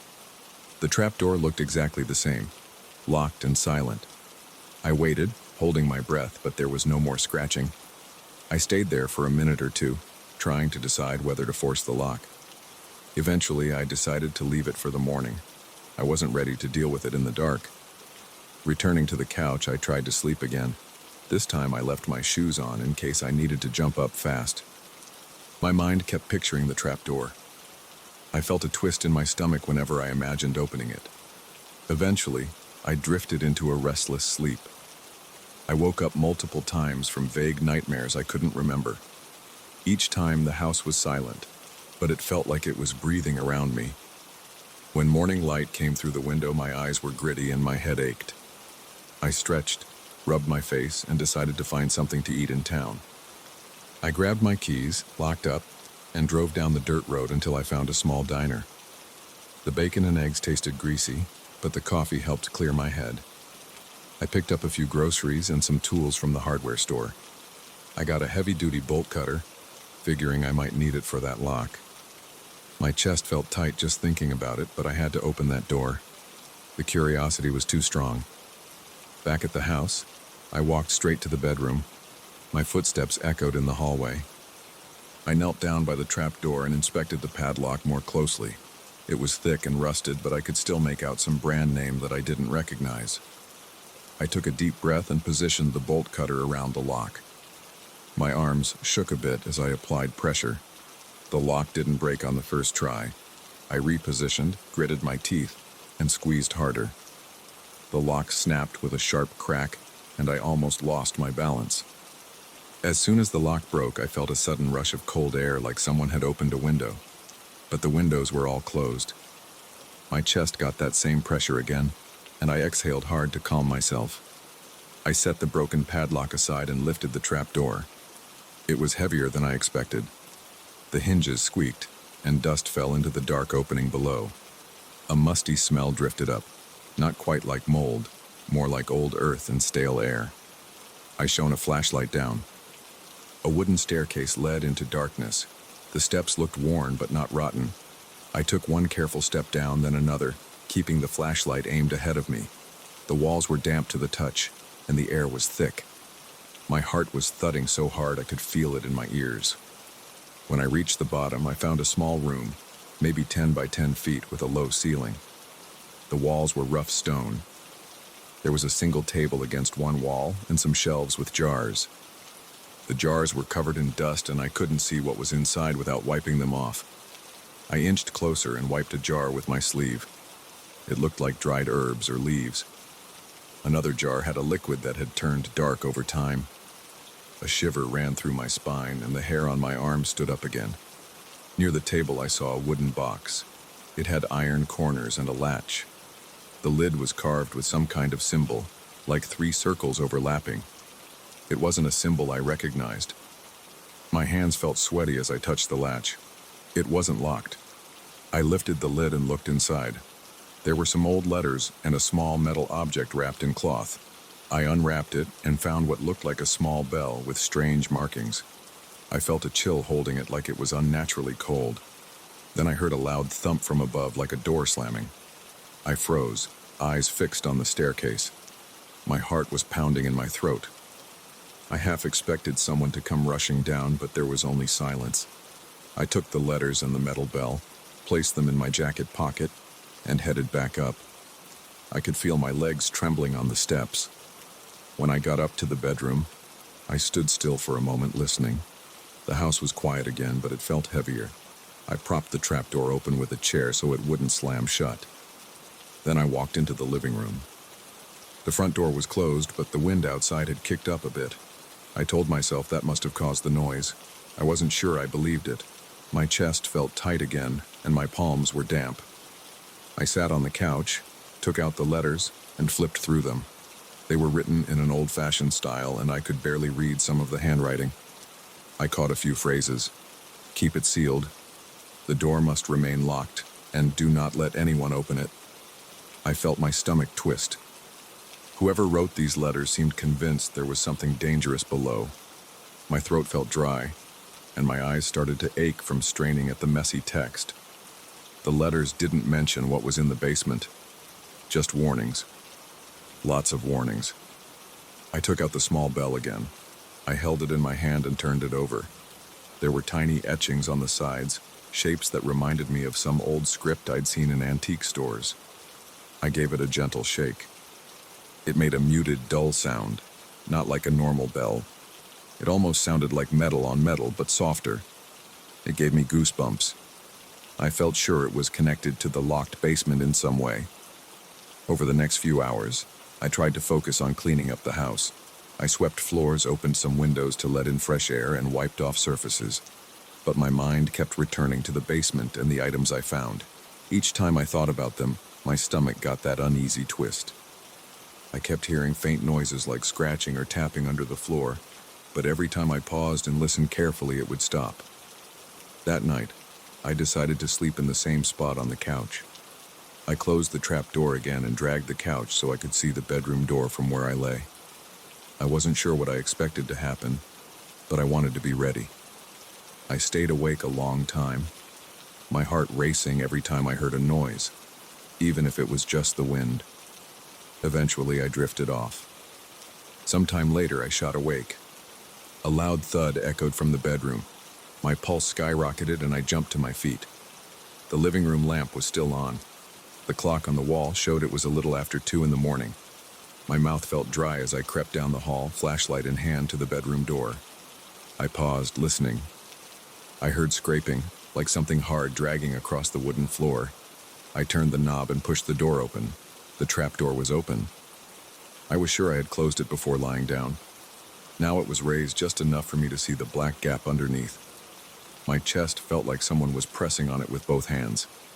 I stepped into the room, aiming my flashlight at the trap door. The beam showed the first few steps going down. I couldn't see anything else. I stood there, breathing fast, my skin damp with sweat. The scraping noise had stopped. Everything was still.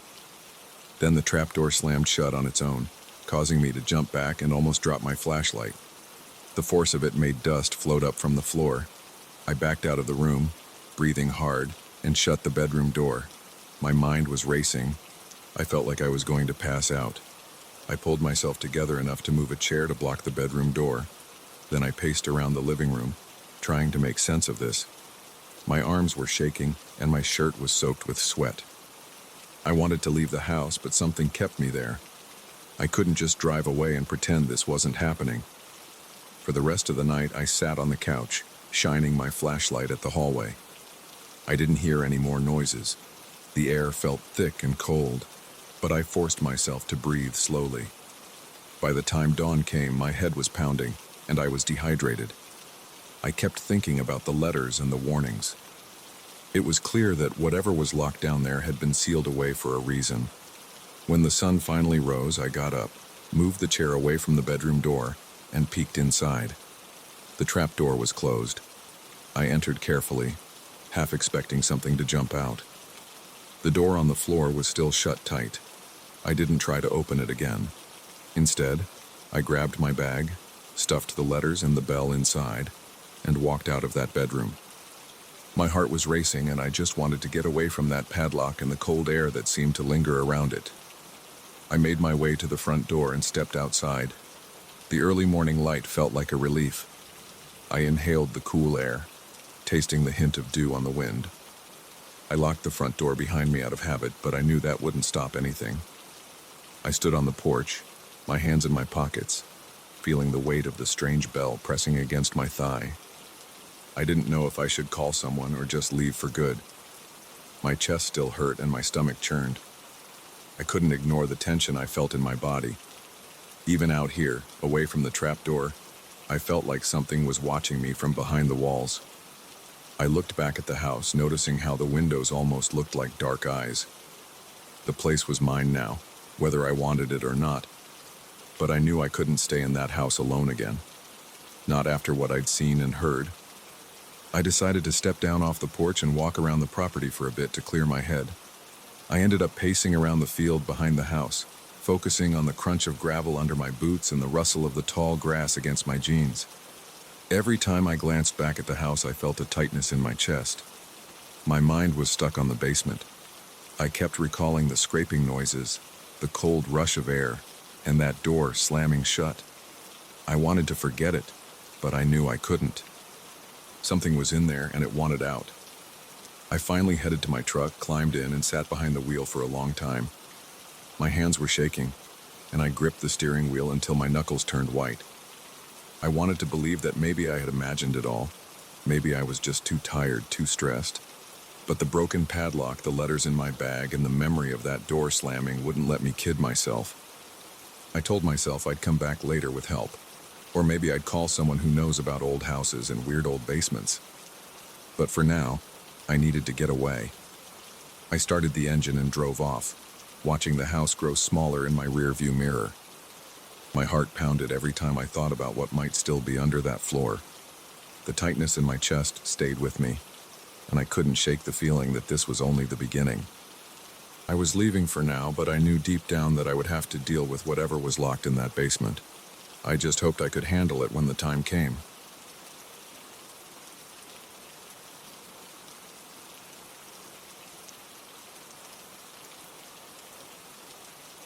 I felt a tightness in my chest the moment I stepped out of the car. The air was wet and smelled like old wood and damp leaves. My friend's cabin sat at the very edge of a steep trail, surrounded by towering pines that looked almost black against the late afternoon sky. When I looked at the peak above us, I saw swirling clouds of fog drifting in slow circles. I tried to remind myself I was here to relax, but my stomach churned. I told myself I was just tired from the long drive, but something about that mountain unsettled me. My friend, his name is Rob, walked up and slapped me on the back, telling me to come inside before the fog got thicker. I followed him in without a word. The cabin had a narrow front porch, old planks that creaked under our feet. Inside, the place was cramped. Small living room, tiny kitchen, single bathroom, and 2 bedrooms. Rob said he'd been spending most weekends up here. He insisted the views were worth the trip. He also claimed the isolation helped him clear his mind. I remember looking around at the dusty shelves, the flickering overhead light, and the thick curtains. Everything felt stale. Still, I tried to act casual. We set my bag in the spare bedroom and sat down at a worn-out table to share a quick meal. I noticed the windows looked fogged from the outside, even though it wasn't that cold yet. Rob told me the fog around here can seep into every crack and I shouldn't worry about it. After dinner, I went to my room. I expected a peaceful night, but I couldn't sleep. The wind outside had picked up, and I heard it whipping through the trees. My window was cracked open a little, and I could feel a cold draft on my face. The cabin's walls groaned when the wind blew hard. It was a steady pattern. Creak, pause, groan, pause. I lay there staring at the ceiling, trying to slow my breathing. My eyelids started to get heavy around midnight and I drifted off. I don't know how long I slept. I jolted awake to an odd chill on my cheeks. A hazy white fog floated inside the room. I sat up, blinking hard, trying to make sense of it. I could see a shape next to my bed. My heart hammered and my mouth went dry. It looked like a person. They weren't moving. I gasped, and for a second I couldn't do anything but stare. The shape was dark, but I could make out shoulders, a head, and arms. It stayed perfectly still, like someone standing guard. I wanted to scream, but no sound came out. My hands shook and I felt sweat on my forehead even though the air was freezing. I fumbled for the lamp on the nightstand and flicked it on. In that instant, the shape was gone. The fog still lingered, but I saw nothing else there. I sat on the edge of the bed rubbing my eyes, my heart pounding so hard that I felt it in my temples. I told myself it was a trick of the light or a half dream. Maybe the altitude or humidity or something else caused me to see things. I forced myself to lie back down. I pulled the sheets up to my chin and stared at the dark corners of the room until dawn. At breakfast, I asked Rob if he ever saw anything strange in the cabin at night. He laughed, shook his head, and said it was all in my head. He mentioned altitude sickness, dehydration, and the way the fog can play tricks on you. I didn't argue, but I felt uneasy. My hands still trembled a bit, and my mouth felt dry. Rob gave me a bottle of water and suggested we go for a short hike to clear my thoughts. I agreed, thinking fresh air might help. We set out on a narrow trail that wound through the pines. The path was covered in fallen needles, making our steps soft and muffled. The fog drifted around us in patches, sometimes rolling across our feet and then lifting higher. I tried to focus on the physical effort of walking, my boots pressing into the earth, the slight burn in my calves, the sound of twigs snapping underfoot. The wind kept picking up, swirling the fog in random directions. Rob seemed at ease, as if he was used to it. But I felt a dull pressure in my chest whenever I looked up at the swirling clouds above the treetops. We trekked for about an hour before the path opened into a small clearing. From there, the view was supposed to be breathtaking. I saw only shifting layers of white, It looked like we were standing on the edge of nothingness. The wind howled all around, but I couldn't see beyond a few feet. Rob said we should turn back. He joked that we wouldn't see a great view in this weather. I nodded, but I was distracted by a noise. I heard a faint murmur like distant voices. I strained my ears, trying to pinpoint the direction. It sounded like it was coming from somewhere deep in the fog, all around us. It was too soft to make out words, but it had a human quality, like a crowd whispering or mumbling in the distance. I told Rob I heard something. He just shrugged. He said the wind through the trees can create weird echoes, especially when the fog is thick. I tried to ignore it, but as we headed back, the whispering turned into a chorus of overlapping cries. They weren't loud, but they were clear enough to make my hair stand on end. I glanced at Rob, but he was focused on putting one foot in front of the other. My stomach lurched and I broke out in a cold sweat. I realized I was walking faster. Rob asked if I was okay, and I just nodded. I told him I was fine, but I felt panic building in my chest. We got back to the cabin and I almost ran inside. My heart was pounding. The moment I was indoors, I felt some relief. The stale smell of the cabin felt safer than the endless fog outside. Rob asked if I wanted some coffee, and I said yes. We sat at the table again. He turned on an old radio he kept near the window. Static crackled, and we could barely pick up a signal. The faint sound of a distant station came through, talking about a storm front. It was all background noise to me. I kept replaying those voices in my head. I couldn't figure out if they were real or just my imagination. That afternoon, Rob tried to lighten the mood. He told me about a small waterfall nearby and asked if I wanted to check it out. I mumbled something about needing to rest, so he left on his own. I was alone in the cabin and the silence weighed on me. I stepped outside to get some air. The fog had receded a bit around the porch, so I could see the wooden steps and a stretch of rocky ground. I took a deep breath and tried to calm down. I could hear a faint dripping sound near the side of the cabin. I walked around and saw water trickling from a gutter, forming a puddle at the base of a wall. The smell of wet earth rose around me. I heard a branch snap somewhere behind me. My pulse spiked. I turned around, but there was only fog and trees. I felt a sensation of being watched. My shoulders tensed and I gritted my teeth. For a few seconds I just stood there, waiting for something to move. When nothing did, I walked back inside and locked the door. As afternoon shifted into evening, the clouds outside got darker. Rob returned with a shrug, saying the waterfall was just a trickle. He asked if I felt better. I just shrugged back. He suggested we build a fire in the small fireplace. I agreed, hoping the warmth and light might help me relax. We gathered some logs from the woodpile, lit them and sat on the couch. The fire crackled, sending tiny sparks into the air. We didn't talk much. I watched the flames dance, and for a moment, I felt almost normal. But the fog returned in full force after sunset. It pressed against the windows, turning them into glowing rectangles. The temperature dropped. Rob said goodnight and headed to his room. I stayed near the fire for a while, then decided to go to bed. My bedroom felt colder than before. I closed the window all the way. Even so, I saw a thin line of fog creeping under the door. My heart beat faster. I stuffed a towel at the threshold, hoping to block it. My throat felt tight. I turned off the light and got under the covers. I couldn't sleep. I stared at the dark, listening to my own breathing. About an hour later, I felt that cold draft again. The towel at the door was wet and fog was drifting in anyway. I sat up and looked at the foot of my bed. 3 figures stood there. They were motionless, their outlines faint in the white haze. I saw what looked like shoulders and heads. My stomach twisted, and I felt a hot rush of adrenaline. My chest tightened so hard I could barely breathe. I could taste metal on my tongue. I wanted to scream for Rob, but I was terrified that if I made a sound, these shapes would move closer. I forced myself to flip on the bedside lamp. In that instant, the room looked empty again. The fog swirled a bit, but the shapes were gone. My hands shook as I reached for my phone on the nightstand. I saw no signal, just a blank icon. I turned the lamp off again, then turned it on, off, as if testing whether the figures would show up if it was dark. I felt sweat dripping down my back. Nothing appeared.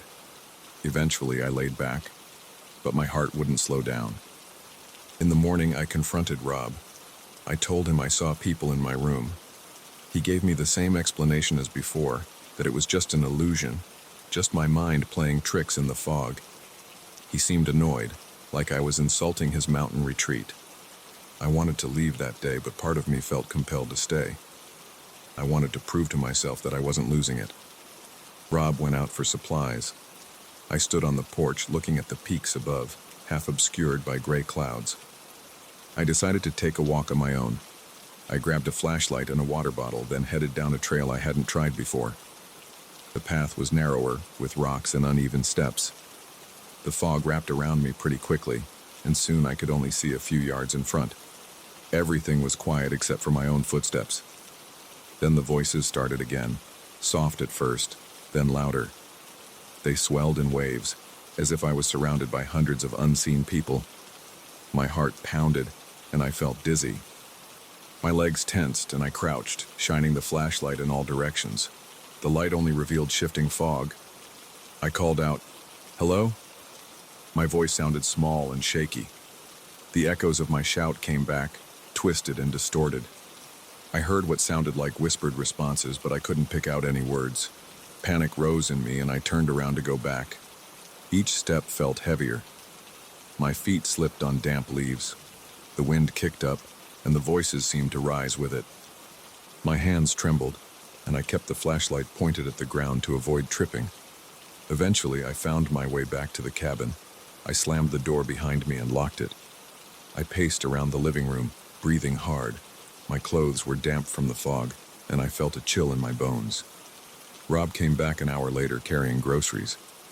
I told him what happened, and he looked concerned, but still dismissive. He reminded me that altitude can affect the mind, that the damp cold can cause illusions, that I should rest more. I didn't know what else to say. I decided to push through one more night and leave in the morning. That evening, we tried to watch an old movie on a small TV. The reception was bad, but it kept my mind off things for a while. The wind outside became fiercer, rattling the windows. Around 10, Rob said he was going to bed. I stayed up, staring at the weak TV signal until I couldn't keep my eyes open. Then I went to my bedroom and saw that the floor near the door was damp again. I smelled that musty odor of wet fabric.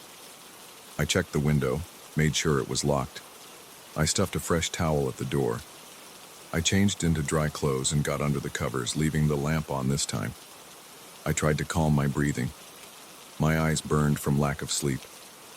After a while, I must have dozed off. I opened my eyes to find the lamp still on, but now a thick cloud of fog filled the room. I felt cold on my face again. The shapes were back, this time closer to the bed. I saw at least 2 of them, standing motionless, their outlines more solid than before. They were about an arm's length away from me. My scalp tingled and my chest seized up. My mind went blank except for raw panic. I flailed for the lamp switch, but my hands were shaking so much I missed it at first. When I did manage to turn it off, the shapes vanished along with the light. I flicked it back on. They were gone. My breath came in short gasps. I didn't sleep for the rest of the night. I sat up, huddled under a blanket, glaring at the corners of the room, expecting to see them again. By morning, my eyes were bloodshot and my limbs felt weak. I told Rob I was leaving. He tried to persuade me to stay another night, but I couldn't take it anymore. I didn't care if he thought I was losing my mind. I packed my bag and walked out to my car. Standing by the driver's side, I looked up at the mountain. Fog covered the peak like a heavy shroud. I felt the same oppressive weight in the air. For a second, I thought I heard those voices again, drifting on the wind. My stomach turned, and I forced myself to open the car door and get in. Rob waved from the porch.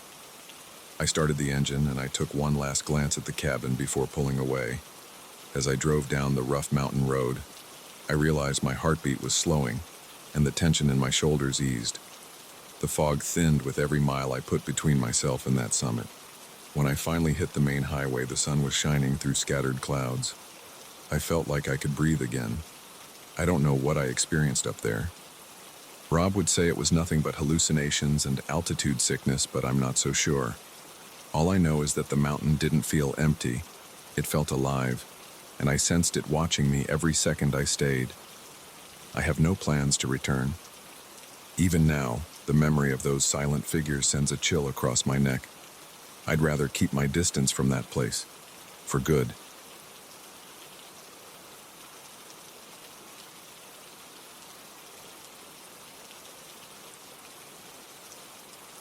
I started working in this old Art Deco building in the center of the city 6 months ago. On my first day, I noticed the ornate lobby. The floors had geometric patterns, and the marble columns had sharp lines carved into them. Everyone I talked to during that day said the building had a certain charm. They pointed out the decorative elevators with their iron gates. They said it was part of the building's legacy from the 1930s. I nodded along, but I couldn't ignore a strange feeling in my chest. It felt heavy. I didn't know if it was anxiety about the new job or the building's atmosphere. I tried to brush it off and focus on my routine. After 2 weeks, I realized I was often the last person to leave the office. My role involved handling financial reports, and these reports tended to pile up. I stayed late to meet deadlines, and I found myself alone in the long corridors. There were times when the silence weighed on me. The overhead lights buzzed. The walls seemed to press in on me. I told myself I was just tired. But every time I walked to the elevator, my skin prickled. The elevator is old. It has a folding gate you have to pull aside before stepping in. There's a manual lever that you operate to choose your floor. It's supposed to be electric now, but it still has that old lever style on the panel. There's a faint smell of grease and metal inside. Sometimes it's mixed with a stale odor. I never liked that smell. I couldn't tell if it was mold or something else. The interior lights are weak. They flicker when the elevator moves. The floor is made of dark tiles, and the walls are lined with scratched steel panels. One night, around 9 p.m., I packed my bag and headed for the elevator. The corridor lights were already dimmed for the night. As I approached the elevator, I saw something that made me stop. The elevator gate was open, but I was sure I left it closed when I came up. I looked around. The corridor was empty. I could see the reflection of a single overhead bulb on the polished floor. My heart pounded. I took a few breaths and stepped into the elevator. I closed the gate and pressed the button for the lobby. As it started moving, I felt a slight jolt, and the lights flickered once, then stayed on. Nothing happened until the elevator reached the 5th floor. It stopped. The gate stayed closed, but the elevator just paused. I hadn't pressed 5. I tried pressing the lobby button again, but it didn't move. I could hear the hum of the motor. I waited for a few seconds. Then, without warning, it continued down. It didn't open the gate at the 5th floor or anything.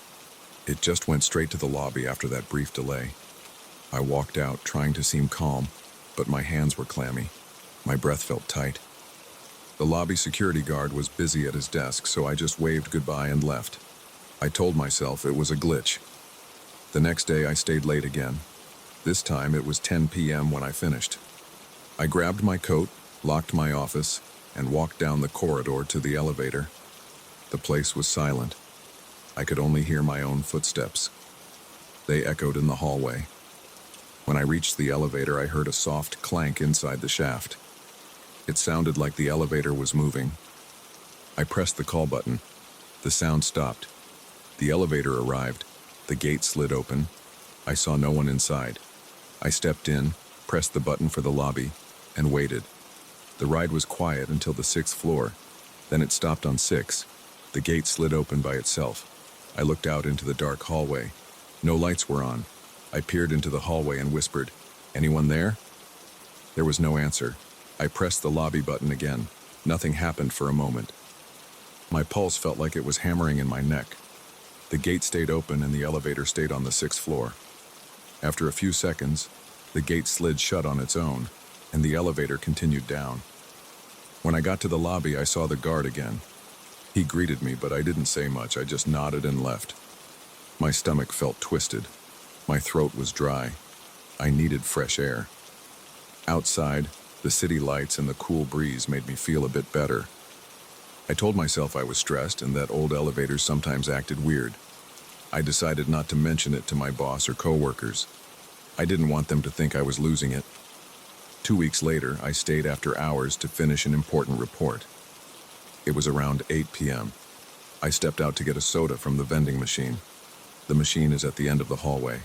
I heard something near the elevator. I heard the gate rattling, like someone was opening or closing it. I glanced down the hallway and saw a figure. It looked like a tall man wearing a dark suit and a hat. I froze. He seemed to open the elevator gate, step inside, and then the gate shut. I walked closer, but by the time I reached the elevator, it wasn't moving. I pressed the call button. It was on my floor. The gate opened. The elevator was empty. The overhead light flickered. I felt a chill go through my back. I ran my hand over my face. I tried to calm down. I grabbed my soda and went back to my desk. I stayed there until I had the courage to leave around 9:30 p.m. Over the next few days, I started avoiding the elevator whenever possible. I used the stairs if I had to come or go outside regular hours, but sometimes the elevator was unavoidable. My office is on the 8th floor and hauling heavy file boxes by the stairs was tough. One evening, I had to bring some archived documents down to the basement storage. I dreaded using that old elevator, but I had no choice. I took the files, loaded them onto a small cart, and rolled it into the elevator. I pressed the button for the basement.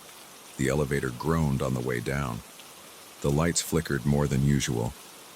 By the time I reached the basement, I felt sweat on my forehead. The basement itself is dimly lit.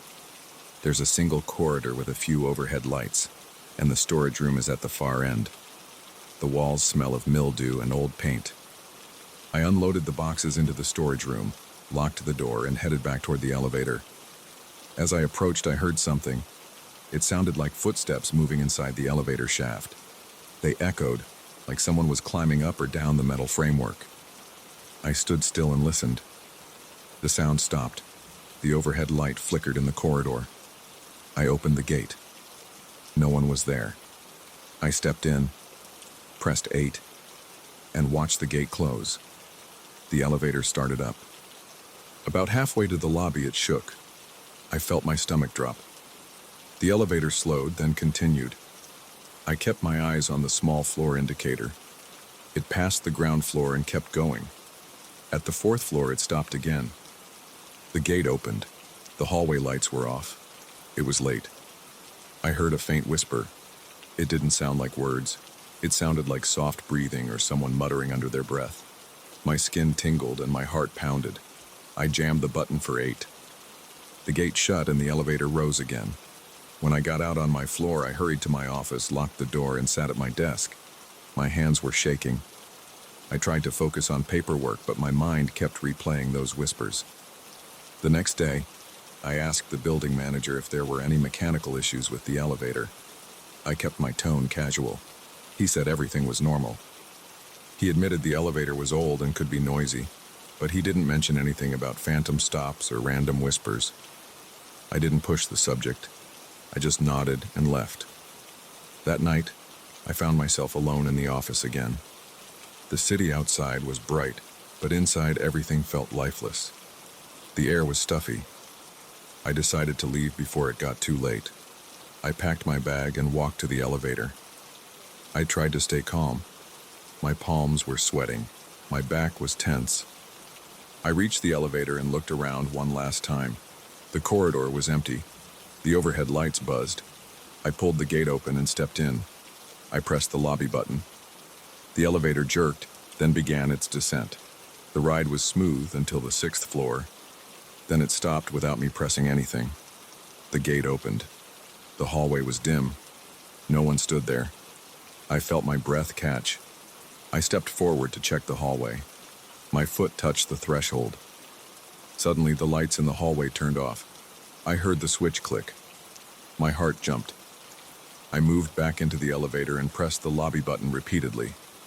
The gate closed slowly, like something was resisting it. Then it finally latched. The elevator went down one more floor and stopped again at the 5th floor. This time the lights in the hallway were on. I saw the corridor. It was empty, but I heard a scraping sound behind the closed doors of an office. I didn't investigate. I stayed in the elevator, pressing the button. My hands were trembling. The elevator moved again, stopping at the lobby. I rushed out.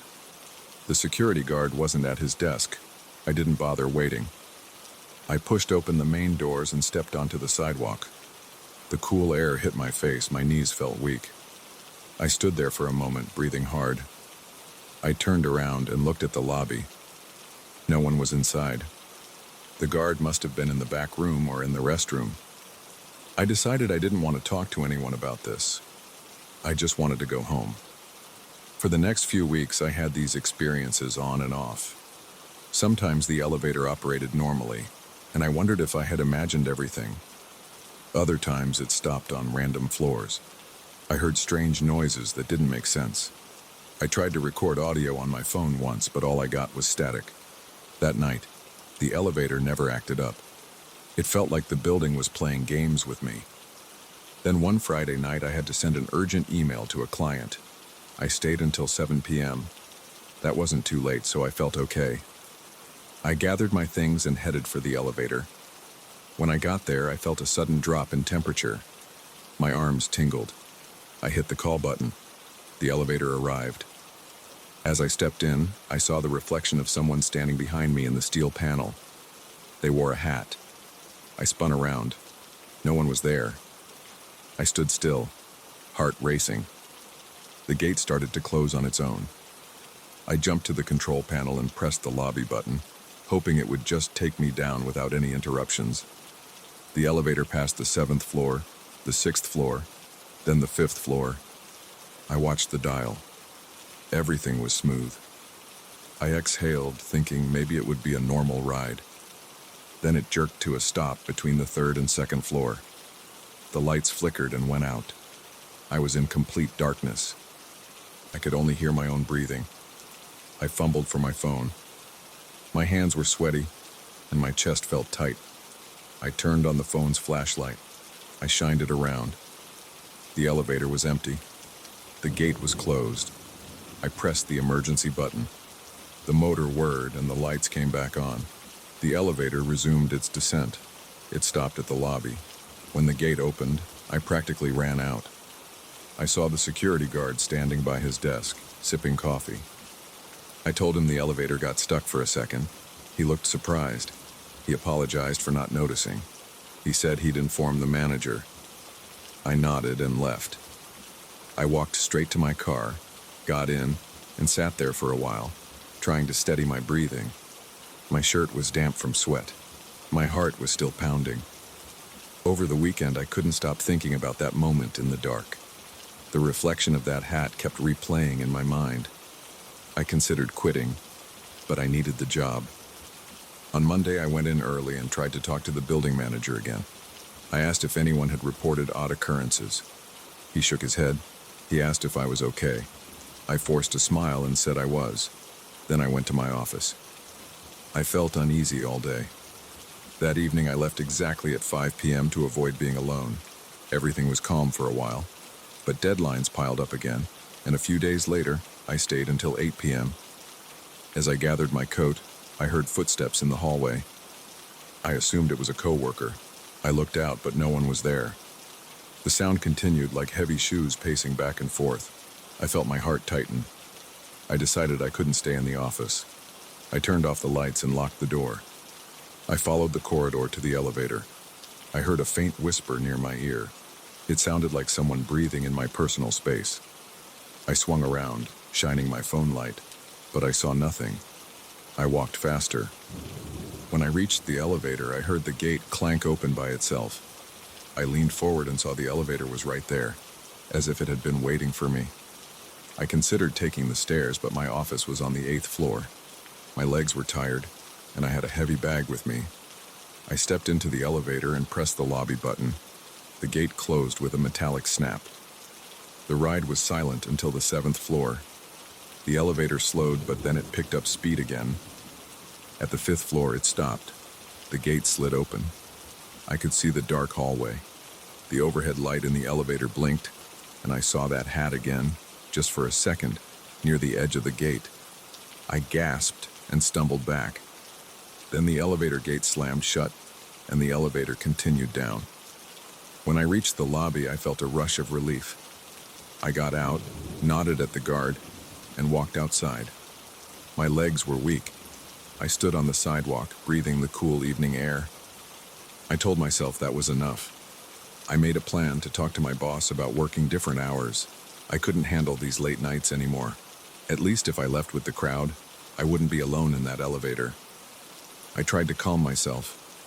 I looked at the building's facade. The Art Deco details were supposed to be beautiful, but I only felt a sense of dread. I checked my watch. It was 8:15 p.m. The street was half empty. Headlights from passing cars lit the sidewalk in short bursts. I realized I had no proof of anything. There were no security tapes showing a man in a hat. No one else had mentioned seeing anything strange. Maybe others had experiences but never talked about them. Maybe they didn't stay late enough. I don't know. All I know is that every time I use that elevator alone, I feel watched. I hear whispers I can't explain. I see the gate open on floors where nobody should be. I see glimpses of a figure I can never find. I keep telling myself I'll quit, but so far I haven't. I keep hoping management will upgrade the elevator or that we'll move to a different building. But until that happens, I just try to avoid staying late. If I do have to stay, I stay in my office until I see a coworker in the hallway and then I slip out with them. It's not perfect, but I don't know what else to do. I can't prove anything, and I don't think it would help if I tried. That's how it is. I work in an old Art Deco building with an antique elevator. It moves by itself at night. It stops on floors nobody called. Sometimes I catch a glimpse of a hat or hear muted whispers. No one else admits to seeing or hearing anything, but I can't ignore what I've experienced. It's not imagination. It's real enough for me. And as long as I have to stay in that place, I'll keep my guard up every time I step into that elevator. I'll breathe shallowly. I'll feel my heart thump against my rib cage. I'll watch the gate waiting for it to open on some empty floor again, and I'll try not to think about what I might see if it does.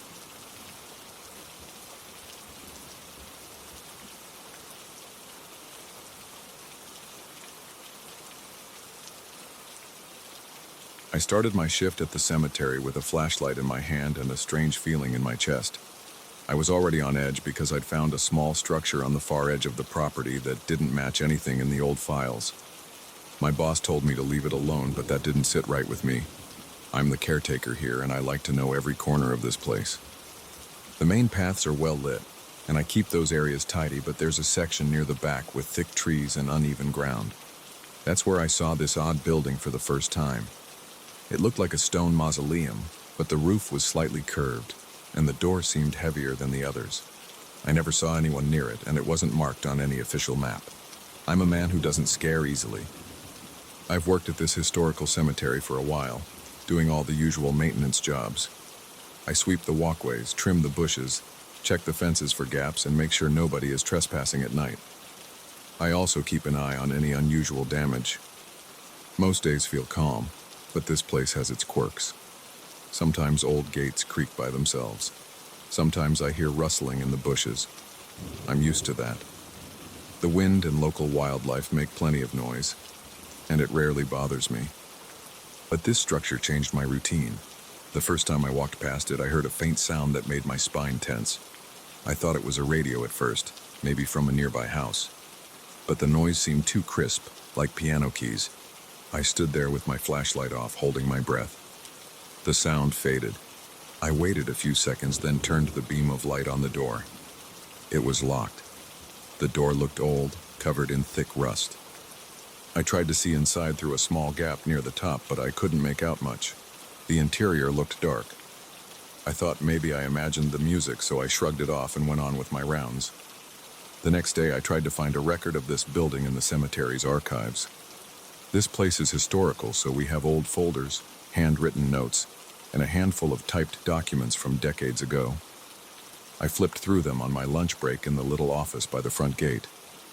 I found references to crypts and mausoleums belonging to notable families, but nothing that described that particular shape or location. Some of the oldest documents mentioned expansions or renovations, but still nothing matched the building I'd seen. It bugged me, but I couldn't jump to conclusions. Maybe it was a private crypt that someone forgot to register properly. That night, I took the long path around, trying to avoid that area. I was a little uneasy after my previous experience. The moon wasn't out, so the dark felt heavier than usual. I moved my flashlight from side to side, scanning the headstones in the trees. When I got close to that structure, I heard piano music again.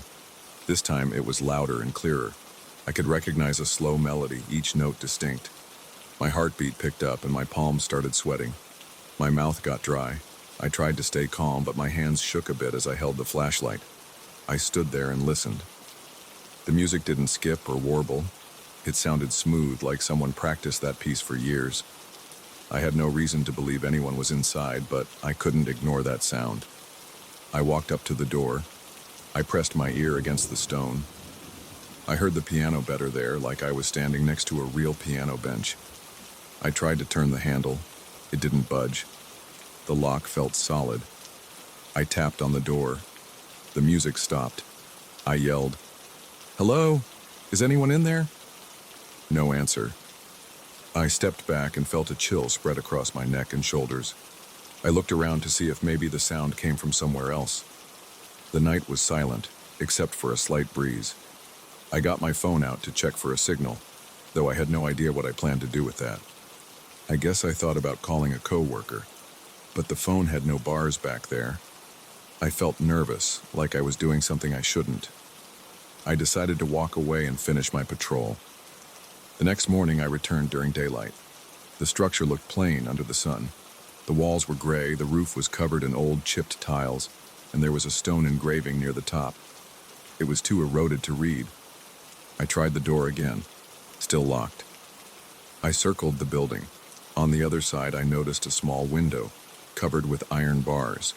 The glass behind the bars was dusty, and I couldn't see inside. I tried shining my flashlight through, but the angle was bad. The interior just looked dark.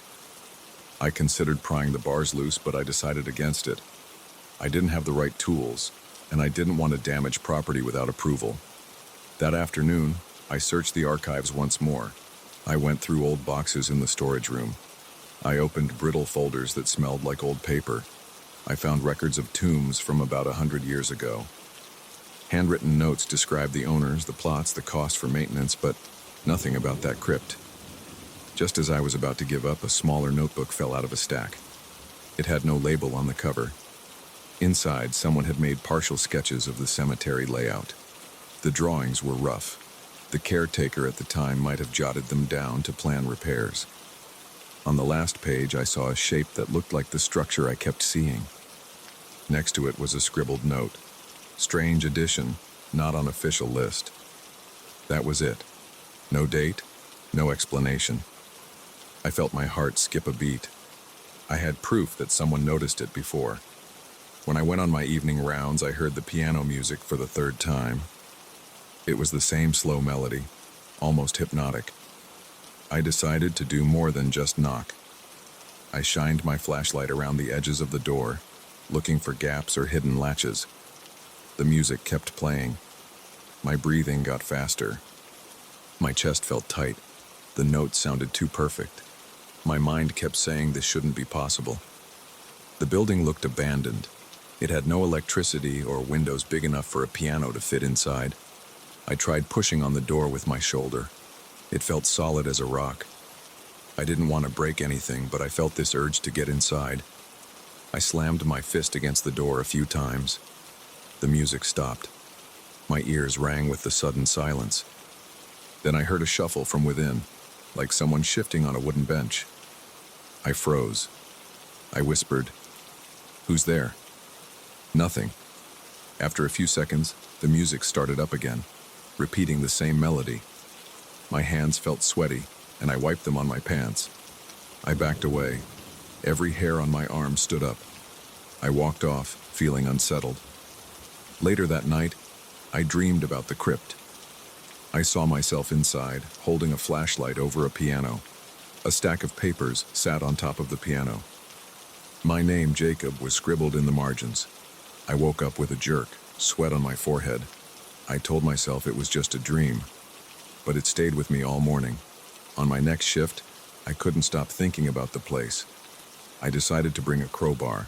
I kept it in a tool bag with some wrenches and screwdrivers. Around midnight, when the grounds were silent, I walked straight to that crypt. The music started before I even arrived. The same slow tune, repeated again and again. My heart pounded. I felt sweat running down my back and my throat felt tight. I gripped the crowbar. When I got to the door, I set the flashlight on the ground. I wedged the crowbar between the door and the frame. I gave it a good yank. The metal screeched. My muscles strained and I felt my arms shaking. The music inside kept going, no change in tempo. I pulled harder, and the old lock snapped. The door swung open an inch.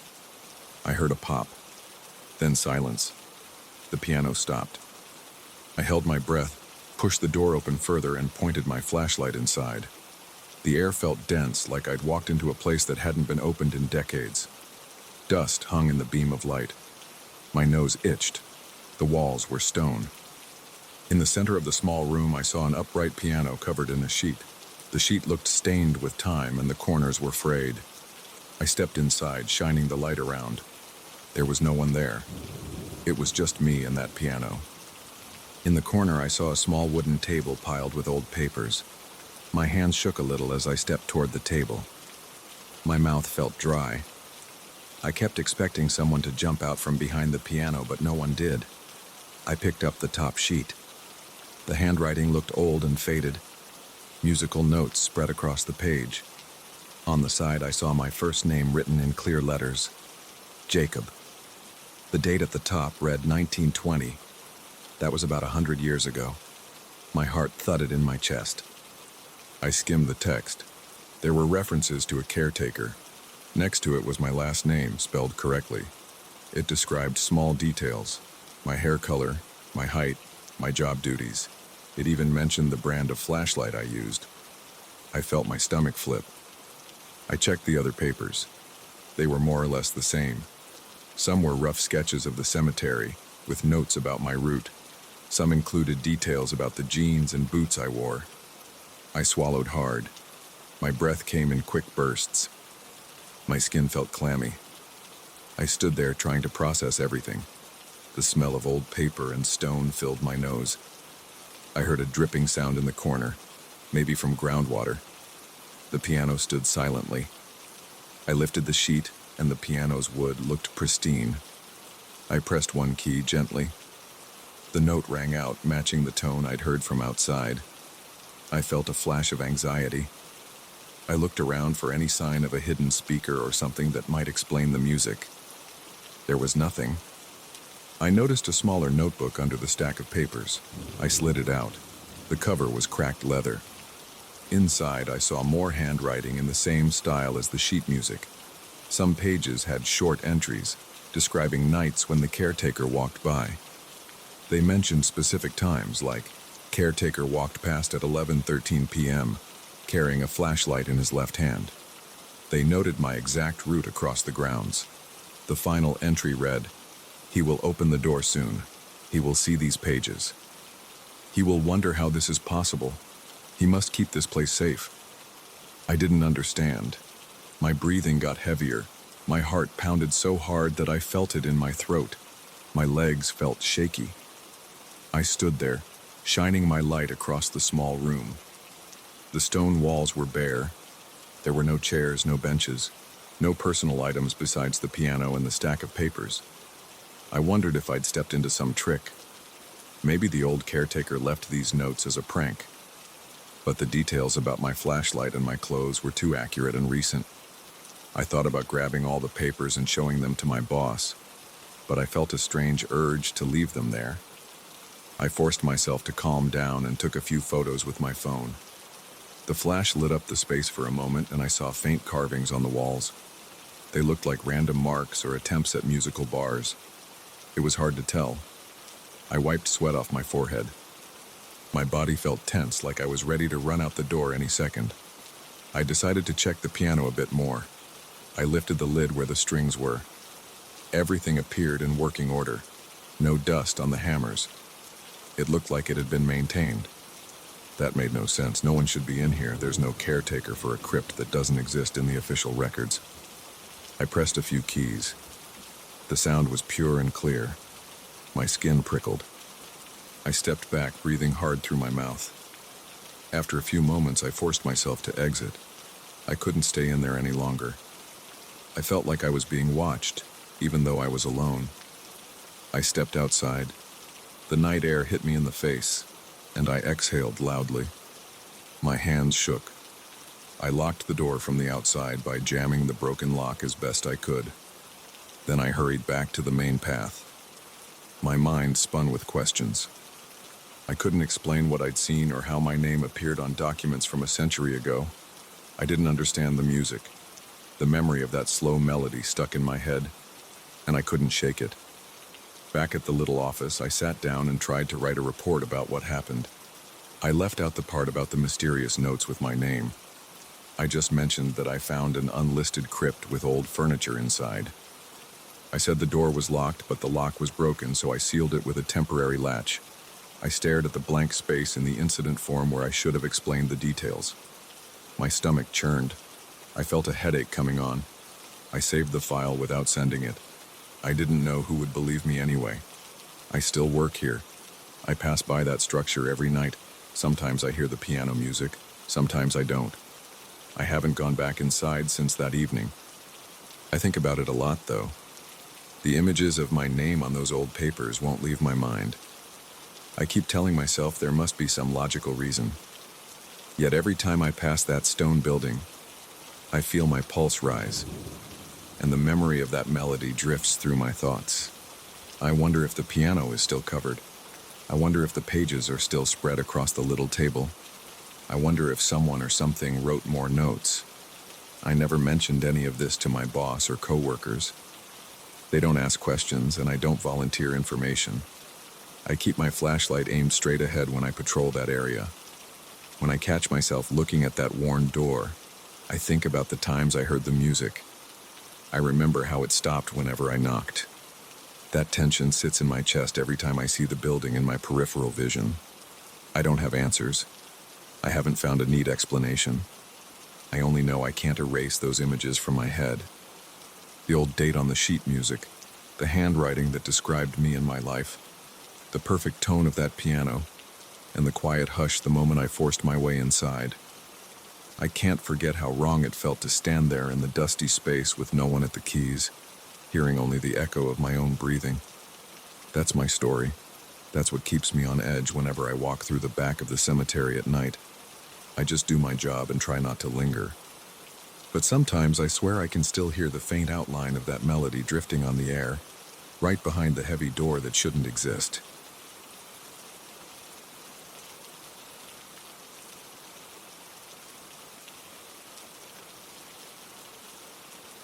I moved into this place because the price was too low to ignore. The listing said it was over 100 years old. The seller mentioned some minor repairs, but nothing out of the ordinary.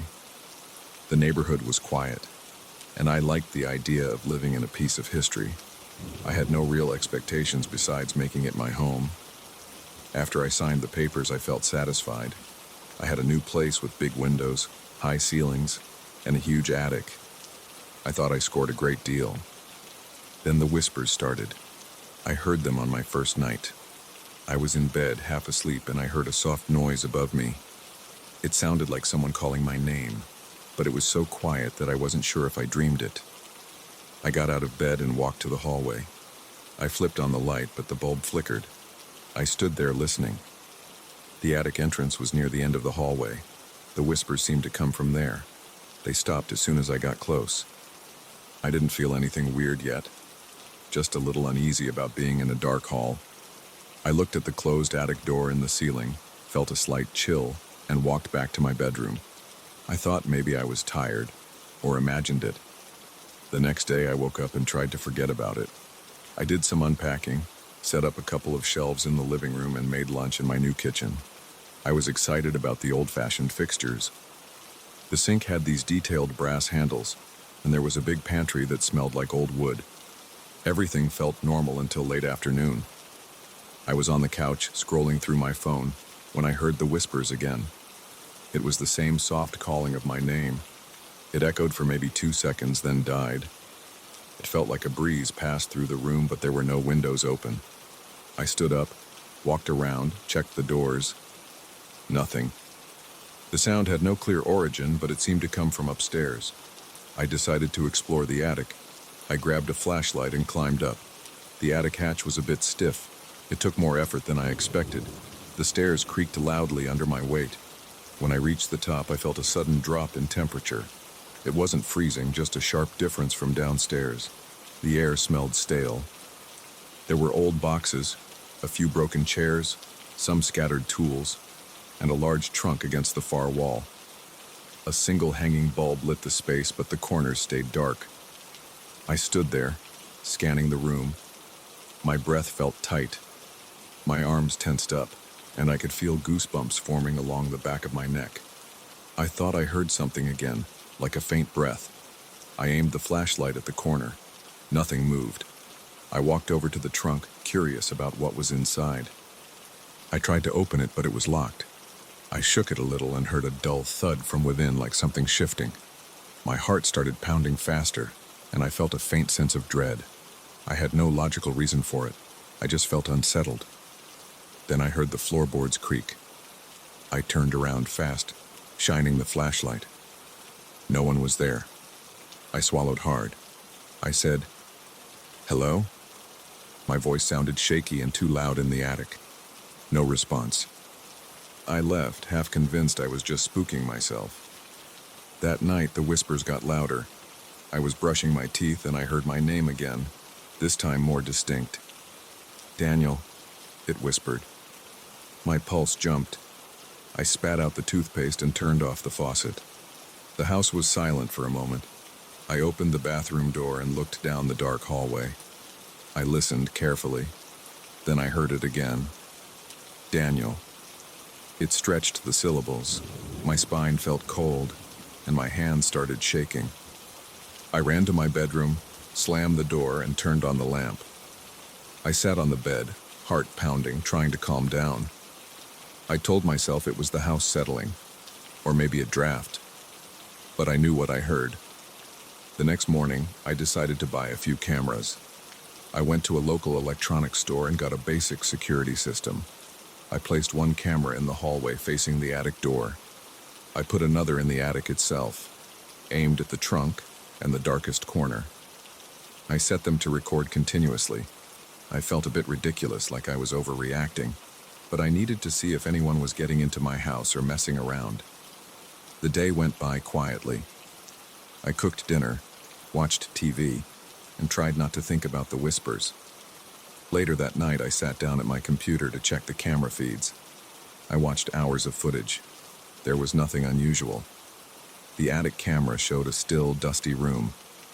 The hallway camera captured me walking around, flipping lights on and off, going in and out of the bathroom. No intruders, no unexplained shadows. I started to think maybe I was just hearing things. But then I looked at the audio levels. The program I used showed spikes in sound at random intervals. I played one clip back, but I didn't hear anything except faint static. Then I noticed that if I turned the volume all the way up, I could hear a strange, low murmur. It was too distorted to make out words. I listened again, pressing my headphones against my ears. My own name seemed to surface through the noise. It sent a jolt of fear through me. There was no one in the video, but the microphone picked up something. I marked the time codes and saved the files. I couldn't sleep that night. I tossed and turned, worried about who or what was in my attic. At around 2 a.m., I had a dream. In the dream, I was standing in the attic, and there was a man in a black suit. He stood in the far corner where the light didn't reach. He didn't move or speak. His face was blurry, as if I couldn't focus on it. I felt trapped, like my feet were stuck to the floor. I couldn't look away from him. I woke up drenched in sweat, breathing hard, my heart hammering in my chest. I sat up, grabbed my phone and checked the time. It was 2:10 a.m. I wiped my face on my sleeve, tried to calm down, and eventually drifted into a restless sleep. The next day, I went back to the attic. It was daytime, so it felt a little safer. The light coming through the small attic windows made the place look less menacing. Still, my skin prickled as soon as I climbed up. I kept imagining that man in the black suit standing in the corner. I walked over to the trunk again. The lock looked old and a bit rusty. I pulled on it, gave it a few jerks, but it wouldn't budge. I considered breaking it, but I didn't have the right tools with me. I decided to look inside the boxes instead. Most were empty. One had some old newspapers from the 1960s. Another held a broken lamp and some tarnished silverware. Nothing weird. Nothing that explained the voices. I spent the rest of the day installing better lighting in the attic. I replaced the single bulb with a brighter LED fixture. I swept the floor, pushed the trunk against the wall, and tried to reorganize some of the junk. I hoped it would help me feel more in control. The entire time my chest felt tight, and I had this weird expectation that I'd hear the whispers at any moment. My nerves were on edge, but the attic stayed silent while I worked. That night I checked the camera feeds again. Just like before, no sign of movement. The audio, however, showed those spikes. I listened to a few sections and heard that same low murmur. It made me feel sick to my stomach. I turned off the computer and decided to watch some mindless TV until I got sleepy. Around midnight, I headed to bed. I left the hallway light on because I didn't like the idea of total darkness. I fell asleep quickly, but the dream returned. This time, the man in the black suit was closer. He stood a few steps away from me. I saw his outline clearly, but his face was in shadow. My heart was racing in the dream, and I kept hearing my name repeated in a whisper. I woke up to my own voice, mumbling something I couldn't remember. My arms were tense, and my jaw hurt from clenching my teeth. I sat up and stared at the darkness in my bedroom. The hallway light was still on, and it cast a narrow band of light under the door. I didn't hear any whispers then, but I felt like I was being watched. I got up, opened the door, and looked down the hall. Empty. I forced myself to check the attic hatch. It was closed. I locked my bedroom door and tried to go back to sleep, but I kept my eyes open for a long time. The next morning, I called a friend, told him I might have an animal in the attic. I didn't mention the voices or the dream. We checked around, looked for any signs of rodents or raccoons. We found nothing. No droppings, no nests, no holes. It all looked normal. My friend laughed and said maybe I was haunted. I forced a chuckle, but I felt uneasy. After he left, I sat at the kitchen table and drank coffee. My hands were shaking and my stomach felt tight. I stared at the ceiling, imagining the old beams and the trunk above me. It felt like the house was holding on to something. I spent the next few nights trying to record more evidence. I placed audio recorders in several rooms. I checked everything the next day and found more of those bizarre sounds. They were always faint, always spaced out. At times, I thought I heard a few words. Come. Closer. Stay. I wasn't totally sure if that was real or if my mind was filling in the gaps. The stress was affecting me. My appetite dropped. I felt jumpy at small sounds. I double-checked my locks at night. My dreams were always the same. That man in the suit, standing in the darkest part of the attic. After a week of this, I decided I needed to get into that trunk. I went to the hardware store, bought a crowbar, and headed upstairs. My heart was pounding by the time I reached the attic. The air felt heavy. I set up a flashlight on a small stool, aimed it at the trunk, and jammed the crowbar under the latch. It took some force, but eventually the lock snapped. The lid creaked when I opened it. Inside, there were some old clothes, a pair of leather shoes, some letters tied with a brittle cord, and a small photograph in a wooden frame. The photo was black and white, showing a man in a black suit. I couldn't see his face clearly, but he had that same shape as in my dreams. My throat went dry. I could feel my hands tremble as I held the picture. I set it aside and looked through the clothes. They smelled musty, like they'd been in there for decades. The shoes were scuffed and worn. The letters were in cursive handwriting, but the ink had faded. They seemed personal, mentioning the house, but I couldn't read every detail because some words were unreadable. My brain was on overdrive. All I could focus on was the man in the photo. He had that formal, old-fashioned look, standing stiffly with no smile. The background showed what looked like the attic, but it was hard to tell. I placed everything back in the trunk, except the photo. I kept it in my hand, staring at it. I felt a prickling sensation on the back of my neck, like someone was right behind me. I spun around. Nothing there. I left the attic, feeling dizzy. I started having more frequent nightmares.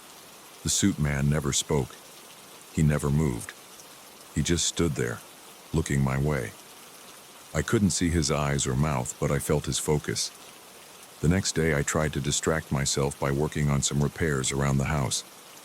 I replaced a few loose floorboards, fixed a leaky faucet, and swept the front porch. The routine tasks helped me stay busy, but my nerves were shot. Every so often, I'd catch myself glancing upstairs, worried I'd see something. At night, the voices felt louder than before.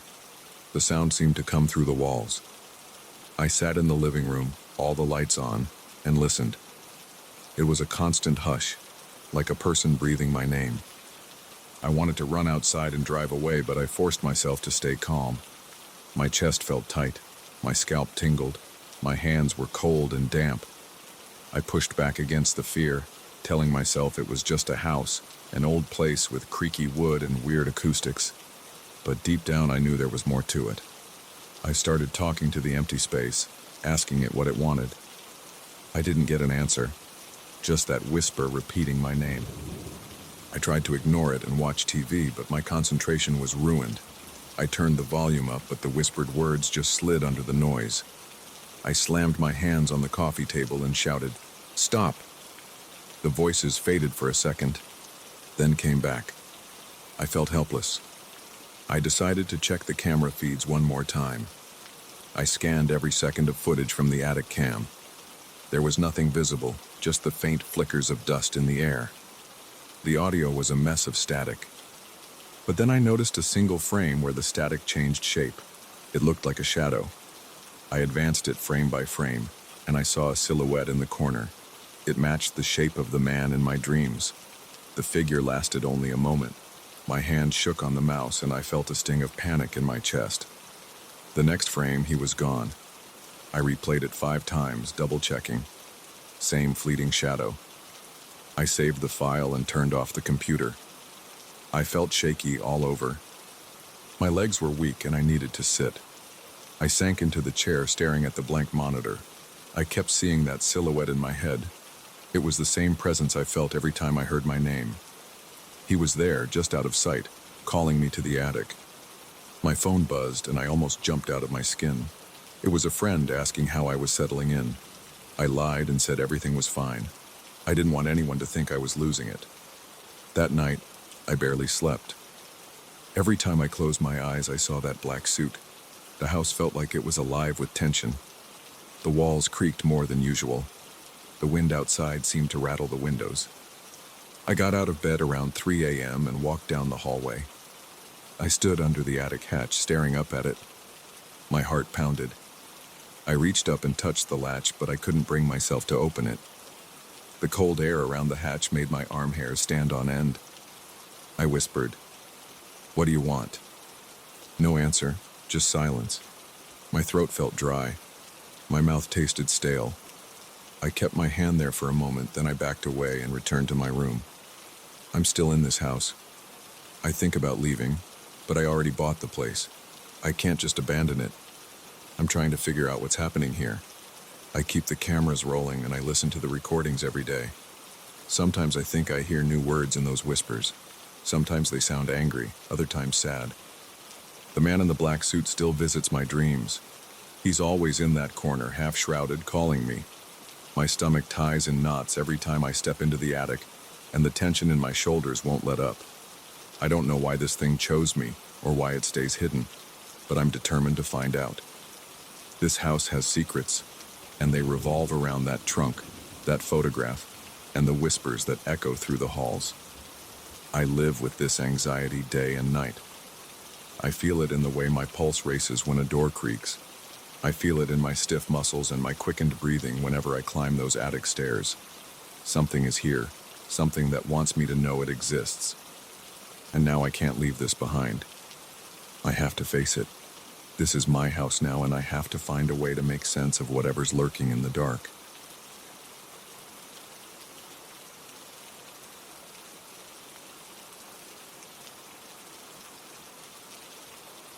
Two weeks ago, I hung an old family portrait in my living room. At first, I thought it would give the space a vintage vibe, something to balance out the modern furniture. I didn't know it would make me question my sanity. I remember the day I found that painting in a dusty box in my parents' attic. My mother told me it was a distant ancestor, someone we barely knew about. She didn't remember when the painting arrived in our home. She just said it had been around for generations. It felt wrong to leave it hidden away. I thought it deserved a place on my wall. I never expected it to follow me at night. I live alone in a modest house on the outskirts of town.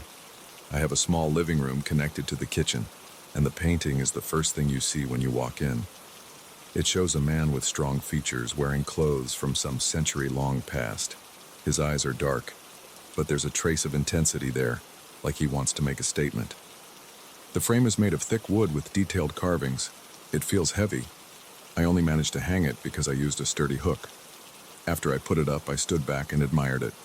It looked right, as if it belonged there. For a few days, nothing strange happened. I came home from work, dropped my keys on the kitchen table, and ate dinner in front of the TV. Sometimes I'd catch a glimpse of the painting out of the corner of my eye. I didn't think anything of it. But one night I was watching a late movie. I turned off the TV around midnight, feeling a bit tired.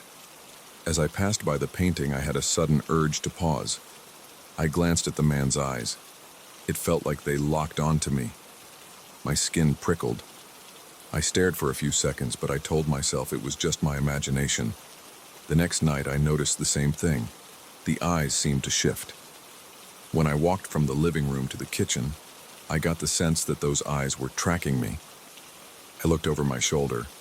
The painting was still, but there was this cold heaviness in the air. My arms felt clammy, and a small chill crawled up my back. I tried to shake it off by turning on some music. My heart was beating a bit faster than usual. I wasn't exactly scared, but I was on edge. A few days later, I was cooking dinner. I heard a creaking sound from the living room, like a floorboard shifting. My house does have some old boards, so they tend to make noise. But this was different. It felt like someone was stepping on that creaky spot next to the couch. I turned off the stove, stepped into the living room, and flicked on the overhead light. Everything looked normal. The painting was there, dimly lit by the lamp on my side table. I tried to listen for more sounds, but there was nothing. My skin felt tight, and I realized I was gripping my spatula harder than I should. Eventually, I went back to cooking, but my appetite was gone. That same night, I decided to take a closer look at the painting. I sat on the couch with the table lamp shining directly on the canvas. The paint looked worn, with cracks running through the background. The man's eyes had this glossy sheen. I could see brush strokes that suggested the painter took special care with that part of the face. I leaned in and spotted something odd near the edges of the canvas. The color was slightly different, like there was another layer beneath the surface. I grabbed a flashlight from the kitchen drawer and examined it more carefully. Sure enough, there was a faint outline of something else. It looked like a second face hidden under the paint. I couldn't see it clearly, but I knew it wasn't part of the background. I felt my stomach tighten. I placed the painting on the floor and tried to peel back a tiny bit of the top layer. I only managed to loosen a small fragment. I didn't want to destroy the artwork, so I stopped. I sat there, wondering why someone would paint a new portrait on top of an older one. My hands were shaking a little. I was annoyed at myself for being so jumpy, but I couldn't deny that the painting felt strange. It gave off a kind of static energy, like something buzzing beneath the surface. I got up to fetch a glass of water. As soon as I stepped into the kitchen, I heard a dull thud behind me. I rushed back to the living room, heart pounding. The painting was still on the floor, leaning against the couch. Nothing else seemed out of place. I stood there feeling tense. My arms were prickling with goosebumps. I realized I needed to calm down, so I took a deep breath and sat back on the couch. I told myself it was late, and I was just tired. That night I had a dream. I saw the ancestor in the portrait. He was standing in my living room wearing the same outfit. I saw him move his lips, like he wanted to tell me something. I heard my name, but it was distorted, almost like a low hiss. I woke up drenched in sweat, my heart pounding. The clock on my nightstand read 3 a.m. I didn't go back to sleep. The next morning I tried to stick to my routine. I got up, showered, and made coffee. I avoided looking at the painting as I passed by. For some reason I felt uneasy. My neck felt stiff, and my eyes were tired. I figured I'd been sleeping poorly, so I popped a pain reliever and drank my coffee in silence. I had to get to work, so I left the house and tried to focus on my job. But all day, I kept recalling that dream. I kept hearing that hiss in the back of my mind. When I got home, I braced myself before opening the door. The painting was exactly where I had left it, hanging on the wall. I forced myself to walk over and look at it closely. The face was unchanged. The eyes looked the same. But that feeling of being watched was stronger now. My mouth felt dry. I reached out and touched the frame. It felt cold, more than I expected for wood. My spine tingled, but I shook it off and went about my evening. I tried to distract myself by scrolling through my phone. It didn't help. Every few minutes I glanced at the painting. Around 10 o'clock I was cleaning up the living room. I turned off the lamp and started to walk out. Suddenly, I had the sensation that someone was standing right behind me. My back tightened. My heart rate spiked and I felt an urgent need to run. I whipped around, my breath catching in my throat. The painting was there, and the rest of the room was empty. But the air felt dense, like the pressure in the room had changed. I forced myself to breathe. I walked to the hallway, refusing to look back again. That night I lay in bed, eyes on the ceiling. My body was tired, but my mind was racing. Thoughts kept circling around the hidden face I saw under the paint. I wondered if I should try to restore the original image. Maybe that hidden face held some clue about this ancestor. My chest felt tight. I wasn't sure if I wanted to know. The dream had already rattled me, and I didn't feel ready to uncover more secrets. I forced myself to close my eyes and eventually drifted off. My sleep was restless. I kept dreaming of the man in the portrait. In one dream, he reached out and grabbed my wrist. I felt pressure, like a real hand squeezing my arm. Then I saw a second face overlap his, flickering like a weak flashlight. I heard a faint knock, but I couldn't tell where it came from. I woke up gasping, my sheets damp. I looked at the clock. It was close to 4 a.m. My heart pounded against my ribs. I sat up, feeling the room spin. I grabbed my phone to see if there were any messages. Nothing. I drank some water and stayed awake until dawn. The following evening, I decided I couldn't ignore it anymore. I moved a small desk lamp to the living room and placed it on the floor next to the painting. Then I grabbed a thin scraper and some cotton swabs from my garage. I knelt down in front of the portrait. My hands were shaking a bit as I started to gently test the layers of paint near the edges. I wanted to see if I could peel back enough to reveal what was underneath without damaging the entire piece. The top layer flaked off in tiny bits. I saw hints of another color, maybe a darker shade of blue or green. It didn't look like a background. It looked like part of a figure. I could see a rough outline of an eye, but it wasn't aligned with the main portrait's eyes. I felt a sudden rush of cold air across my shoulders. I shivered and twisted around, half expecting to see someone behind me. There was nobody there. My head hurt from tension. I turned back to the painting and continued to work. After maybe half an hour, my knees were sore from kneeling on the floor. I got up to stretch and my phone buzzed with a message from a friend. I glanced at it, but I didn't reply. I just couldn't focus on anything else right then. I placed the painting on my coffee table for a better angle. I leaned in, pushing the desk lamp closer. The flaking paint revealed part of a different mouth, thinner than the one on the surface portrait.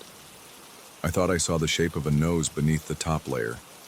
My hands felt clammy. I was desperate to see more, but I felt uneasy about pushing too far. A wave of nausea hit me. I stepped back and took a few deep breaths. It was getting late. I felt drained, physically and mentally. I decided to stop. I carefully put the painting back on the wall. I wiped up the paint flakes and put the tools away. My eyes were burning and my back felt stiff. I walked into the bathroom to splash water on my face. When I looked in the mirror, my eyes were red, and I had dark circles under them. I realized I hadn't eaten dinner. My stomach growled, but I had no appetite. I just wanted to sleep, or at least lie down and rest. When I went to bed, I kept my door open. I usually close it, but I felt the need to keep an ear out for any noises. I turned off the lights, leaving only the faint glow of a street lamp shining through the window. I lay there, eyes open, ears straining. For a long time, I heard nothing. Then, around midnight, I heard the floor creak in the living room. It was the same spot I noticed a few days earlier. My muscles tensed, and a cold sweat broke out on my forehead. My breathing grew shallow, and I had this urge to curl up. But I forced myself to get up and check. I flipped on the hallway light. It cast a dim glow into the living room. The painting was on the wall, motionless. The room was empty. My heart thumped so hard I could feel it in my neck. I waited for a few minutes, but nothing else happened. I returned to my bed. I couldn't sleep. I kept imagining the painting's eyes moving in the dark. At some point, I must have drifted off because I had another dream. I saw the ancestor's face morph into that second face. They kept swapping. Their mouths moved, forming words I couldn't understand. I felt a hand on my shoulder, and I jerked awake. My shoulder tingled, but there was no one in the room. I stared at the ceiling, my pulse racing. It took a while to calm down. Now it's been about 2 weeks since I first hung that painting. I can't stand looking at it, but I also can't bring myself to take it down. It's like I'm supposed to keep it there. Every time I pass by, I feel those eyes on me. My skin crawls, and my mind races with questions. I found evidence of a hidden face under the first one, but I haven't fully revealed it. I'm scared of what I'll see if I keep going. I worry about these dreams and the cold spots in my living room. They're getting worse. I'm not sure what the painting wants from me or if it wants anything at all. Maybe I'm imagining everything. But the physical reactions feel real enough. My back tightens, my hands get clammy, and I hear footsteps behind me when I'm alone. The nights are the hardest. The tension builds and I catch myself listening for sounds that might not be there. My heart races and I clench my jaw so hard it hurts. I have this constant feeling that the portrait is on the edge of revealing something. It's like a small pressure in the back of my skull. I'm not ready to deal with whatever's hidden beneath the paint. I keep having these dreams where the figure from the portrait tries to tell me a secret, but his words come out in whispers and static. My thoughts bounce between curiosity and dread. I still don't know if I can face the truth that painting holds, but I do know I can't ignore it forever. For now, I'm trying to keep my sanity in check, day by day, hoping that the answers won't come crashing down on me in the middle of the night.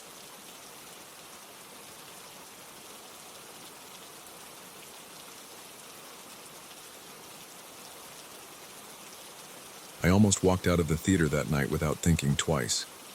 I had finished my regular checks, I was tired, and the only thing on my mind was getting home. But I heard something through the speaker connected to the main microphone. It sounded like a faint hum, a female voice carrying a tune I didn't recognize. That was the moment everything changed for me. I stopped near the mixing console, stared at the empty stage, and felt my pulse spike. I didn't see anyone up there, and the sound system was on standby. I thought maybe there was a glitch or some interference from another frequency.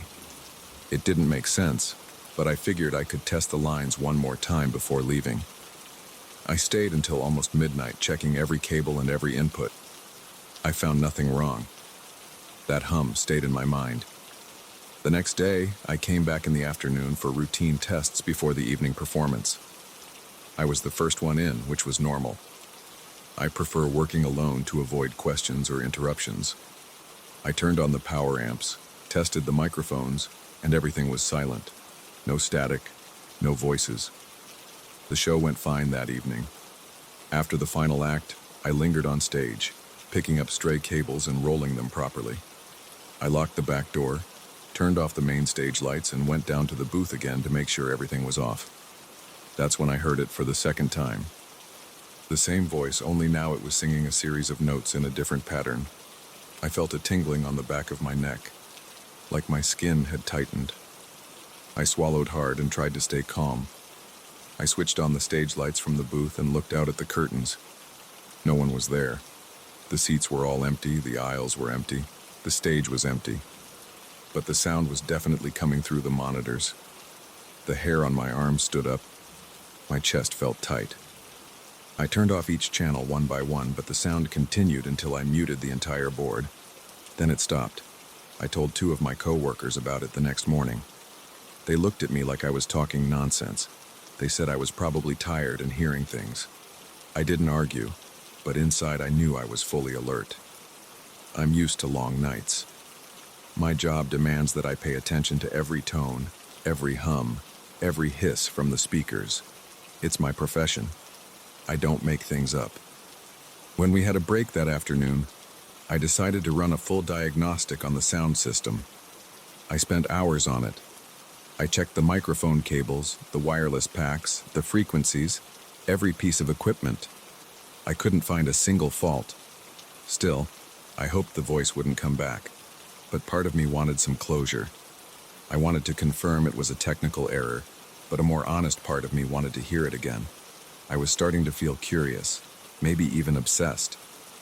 That evening, we had a musical performance on stage. I stayed backstage to manage the microphones while the stage manager handled the cues. Everything was normal. After the final bow, I started my usual routine again. I walked around, picked up equipment, rolled cables, and powered off the stage lights. Then I returned to the booth to do another shutdown. A slight chill ran down my arms as I tested the main microphone again, alone in the booth. I said testing 1, 2 into the microphone, watching the level meters on the console. Everything was silent. I felt a small sense of relief. Then I heard a whisper. It sounded like my name. I froze. It was a woman's voice, soft and slow. I looked at the console. The meters barely moved, but I heard it. My ears weren't lying. I felt a sudden rush in my chest. My mouth got dry. My palms started to sweat. I turned around to look at the seats. Nothing. The stage was dark. No movement at all. I leaned forward and tried to speak into the mic again, asking, "Who's there?" I got nothing but a low crackle. I stood up from my chair, walked to the stage entrance, and flipped on the work lights. The entire space lit up, revealing rows of seats, the aisles, and the stage. Still no one. I can't explain why I felt compelled to speak softly. "Is anyone here?" My voice echoed. No answer. I walked around backstage, checked the dressing rooms, the hallways, the corners. Every room was empty. I went back to the booth, shut everything off, and forced myself to leave. I felt shaky and unsettled. The next day, I talked to a friend of mine who handles lighting. He smirked and told me I needed a vacation. I couldn't blame him. It sounded like a ghost story. But I knew this was real. Something was going on in that theater. I felt it in my gut. That evening I arrived earlier than usual, hoping to investigate more. I climbed up to the catwalk to see if there was any hidden speaker or old wiring that might be causing weird feedback. I found dusty cables and old fixtures, but nothing that explained a woman's voice. At around 5, the stage manager came in. She said the night's performance would be a small play, nothing major. I kept my observations to myself. During that show, I stayed near the sound console, listening carefully. Everything worked fine. After the performance, I repeated my routine. I cleared the stage, stored the microphones, secured the cables, turned off the stage lights. At about 11 p.m., I was at the console in the booth again, checking a cable patch. I felt a heavy tension in the air. I heard a faint hum. I switched on the monitors. The hum got louder. The voice returned, singing those strange notes. My chest felt like it was vibrating. My vision locked onto the stage. I opened one of the channels on the console, hoping to isolate the sound. Instead, I heard a whisper. "Come here." My entire body jolted. My teeth clenched. I felt sweat gathering on my forehead. I wanted to call out, but I froze. The voice repeated, "Come here." It sounded gentle, but it made my stomach twist. I pushed back from the console and walked down to the main floor. My heart pounded. My legs felt unsteady. I moved down the center aisle, looking at the stage.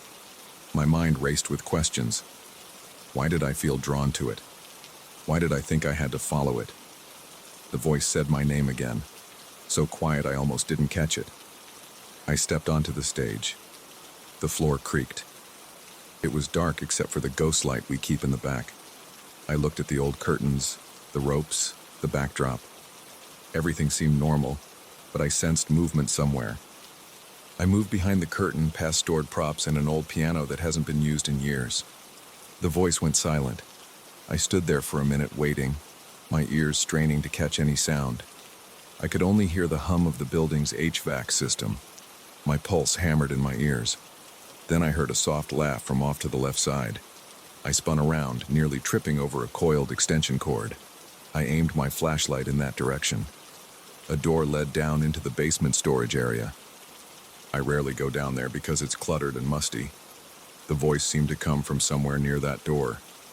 I walked closer, shining my light on the walls, the floor, the random pieces of old sets stacked around.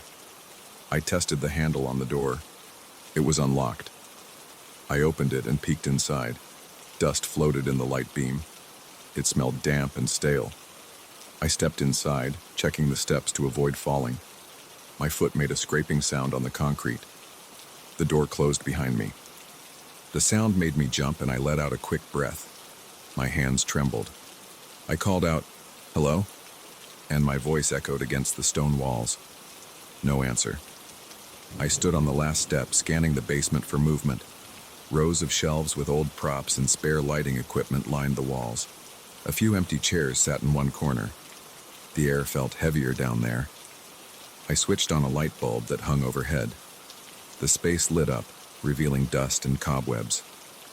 I looked around carefully, checking behind the shelves and under the tables. Nobody. I started to wonder if I had made a mistake coming down. My skin crawled, and I felt an urge to get out. Then, as I turned to head back, the voice whispered my name again. It sounded so close that my hair stood on end. I whirled around, shining the flashlight. I saw a shadow move near a stack of old set walls. My pulse was so strong that my hand shook. I tried to speak, but my throat felt tight. I forced my feet to move forward. I approached the stack of old set pieces, feeling like I might pass out from nerves. Nothing jumped out. I kept shining the flashlight. I kicked aside some cardboard boxes to see if anyone was crouching there. Nothing but dust and scraps. Then I felt a slight brush of air near my neck, like someone exhaling. My body tensed. I spun around, flashlight beam sweeping across the floor. The voice whispered one word so softly I almost didn't catch it. "Stay." My knees felt weak. I couldn't see anyone, but the sound was too real to be in my head. I stopped, trying to breathe, trying to keep my mind clear. I felt my heartbeat hammering. I realized I was dripping sweat. I needed to leave. I turned off the light bulb, climbed back up the steps, and opened the door. The backstage area looked the same as always, but my senses were on high alert. I expected something or someone to appear. No one was there. I put the flashlight on a shelf and walked onto the stage. I locked the basement door behind me, ignoring the voice. I hurried to the booth, shut off everything as fast as I could, and rushed out the main exit. I didn't even lock up properly that night. My hands wouldn't stop shaking until I got home and tried to sleep. For the next few days, I felt on edge. I tried to avoid being alone in the theater, but my job requires that I stay late sometimes. I found excuses to leave early when I could. but eventually I had to close up again. On that night, I told myself I'd be quick. I performed my final checks on the board, coiling cables in silence. I had set my phone to play music quietly in the background because I didn't want to hear any more voices. But I didn't get a choice. After a few minutes, my music cut out. I looked at my phone. It was still on, but the audio had paused on its own. Then I heard the female voice again through the monitors. I felt my hands start to tremble. My mouth went dry. The voice said, "Don't ignore me." I almost dropped my phone. My breathing got shallow and fast. I muttered under my breath, "What do you want?" I still felt ridiculous, like I was talking to empty air. The voice seemed to come from right behind me. "Follow," it said. My heart pounded so hard I thought I might faint. I walked toward the stage door, looking around to see if maybe someone had managed to sneak in, but the hallway was empty. The corridors all looked dark. I stood there, unsure if I should do what it asked. My instincts told me to run. My curiosity told me to keep going. I crept through the backstage area, stepping carefully, trying to make as little noise as possible. I heard a low hum, like a single note held by a distant singer. It guided me toward the left side of the stage. I followed it around a series of crates and costume racks. I stopped when I reached a locked supply closet. The hum disappeared. I tried the doorknob. It was locked. I felt a jolt of frustration. I needed to know what was inside, but I didn't have the key. I backed away, deciding to give up for the night. I returned to the booth, grabbed my backpack, and left the building. My mind raced with questions about what was in that closet. I had never bothered with it before. It's used for storing old sound gear we don't use anymore. I told myself I'd ask the manager for the key the next day. When I got home, I couldn't settle down. I replayed the voice in my head over and over. I barely slept. The next morning, I asked our stage manager if I could get into that supply closet. She shrugged and gave me a key. She asked if I needed something from there, but I lied. I said I was just doing an inventory check. I waited until the theater was empty again. I wanted no interruptions. I felt anxious, but I also felt a strange pull to go inside that room. Around 10 p.m., I walked to the supply closet with the key in my hand. The hallway smelled like fresh paint because a new set piece had been touched up. My footsteps sounded too loud on the concrete floor. My heartbeat raced. I reached the door, inserted the key, and heard the lock click. I stepped in and flicked the light switch. The single overhead bulb lit the small room. Shelves along the walls held ancient mixers, broken microphones, and tangled cables. A few cases sat on the floor, collecting dust. I walked around, checking if anything looked out of place. Everything seemed normal. No signs of anything that could explain the voice. Then the light flickered. I felt a chill in my arms and an odd pressure in my chest. The same hum started again, as if coming from inside the closet itself. It was soft, but it echoed in my ears. I opened one of the old mixer cases. I saw a dusty console, wires, some spare fuses. I noticed a taped-up corner where someone had scratched a name, but I couldn't read it. The hum got louder, and I felt a burst of adrenaline.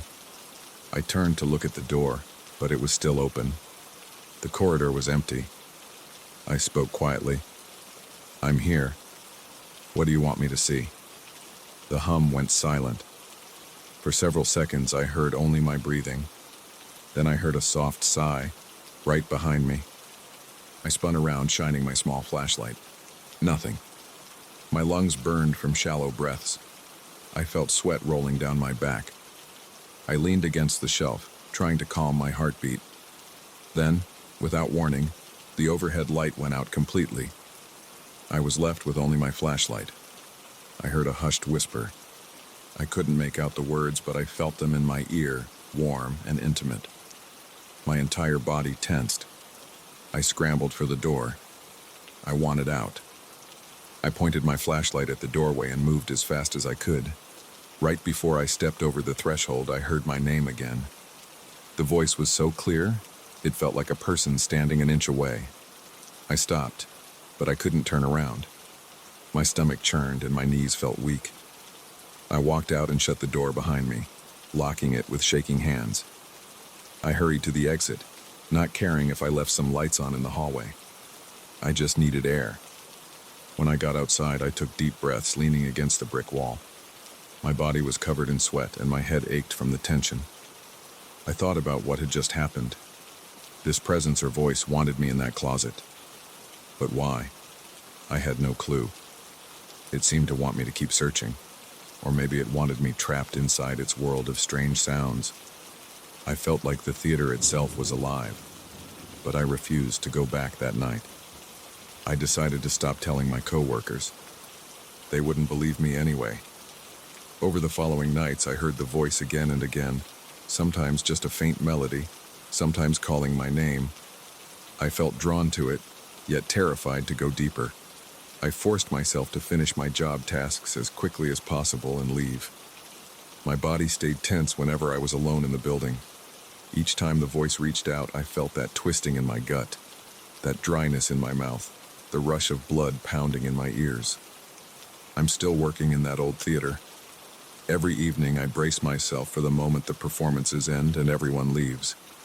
I stay behind, checking the equipment, rolling cables, looking over my shoulder, and waiting for that voice.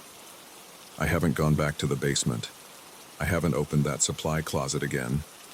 But I feel the voice sometimes, hovering at the edges of hearing, wanting me to discover something, or maybe wanting me to surrender to its call.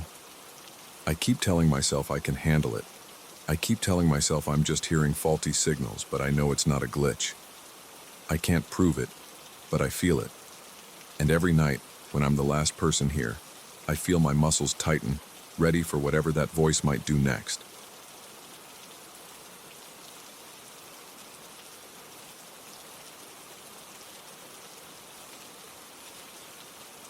I heard the first complaint about my guest room on a night when my old friend Mark stayed over after a long road trip.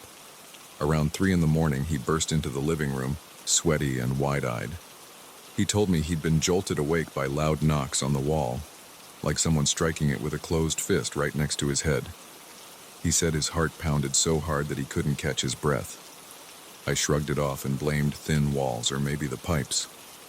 But I felt a chill when he insisted he heard footsteps outside the door, and when he looked, no one was there. I didn't think much of it until 2 more visitors had the same experience on separate nights. They woke up terrified, complaining about nightmares filled with strange images they couldn't quite remember. One of them said it felt like someone was in the room with him, standing by the window and staring in his direction. My guests described hearing scraping sounds like a chair being dragged across the floor. They described loud knocks that seemed to come from inside the walls. Each time I tried to console them by reminding them the house was old. I assumed this was just creaking pipes or the sound of wind against old wood panels. Then I discovered that the guest room stood right over the spot where, decades ago, there used to be a makeshift infirmary of sorts. The previous owners apparently cared for sick relatives in that room. The local historical records mentioned a small corner with cabinets, a cot, and some basic medical supplies. Once I learned about that detail, I started noticing things. It began one Saturday afternoon when I was alone in the house. I was upstairs sitting in my bedroom, trying to fix a cabinet door that wouldn't close properly. The hallway was quiet, but then I heard slow, deliberate footsteps. The floorboards creaked and it sounded like someone was taking cautious steps right outside my door. My mouth went dry and I stopped what I was doing. I walked out and saw no one in the hallway. I checked every room upstairs, including the guest room, but everything was still. The bed was in place, the closet door was closed, and the windows were shut. There was no reason to hear footsteps unless the weight of someone was shifting the old wooden floor. Over the next few weeks, I kept feeling a presence whenever I spent time upstairs. Sometimes it was like a cold draft that trailed just behind me. I'd be brushing my teeth in the bathroom, and I'd feel this sudden temperature drop near my shoulders, as if someone was standing there. I'd spin around, expecting to see a person, but there was only empty air. My heartbeat would speed up, and I'd force myself to exhale slowly, telling myself it was all in my head. The more I paid attention, the more I heard small clues. Quiet bumps against the walls, a soft rattling in the ceiling, and something that sounded like furniture scraping across the floor. It always came from the direction of the guest room. On a few occasions, I stepped inside that room and tried to sit quietly, hoping I would catch the sounds. But whenever I was in there alone, it felt too still. Even the air seemed heavier, but there was no immediate noise. Then my coworker Danny spent the night. He had come over for a weekend to help me work on some minor renovations. He slept in the guest room because the rest of the house was full of boxes and tools. Around 2 in the morning, I heard him shout my name. It wasn't a casual call, it was urgent, like he was yelling for help. I rushed upstairs. As I entered the doorway, I saw him standing in the middle of the room, panting. His hair was matted to his forehead, and he was clutching the edge of the mattress. He told me he woke up when he felt something pressing down on his legs. He said he heard a rustling sound in the corner near the closet. Danny insisted that when he turned on the bedside lamp, he saw the closet door inching shut like it had just been open a moment earlier. I couldn't explain that. I tried to calm him down by checking the closet. It was empty except for some spare pillows and an old blanket. There was nothing inside that could move. The windows were locked. The door to the hallway was still closed. He ended up spending the rest of the night on my couch. I didn't blame him. After that, I realized I needed to figure out what was happening in that room. I started keeping a small audio recorder on the dresser in the guest room whenever someone stayed over. I told them it was just to see if I could catch the knocking sounds. I never played the recordings in front of my guests because I didn't want to freak them out, but I listened to them when I was alone.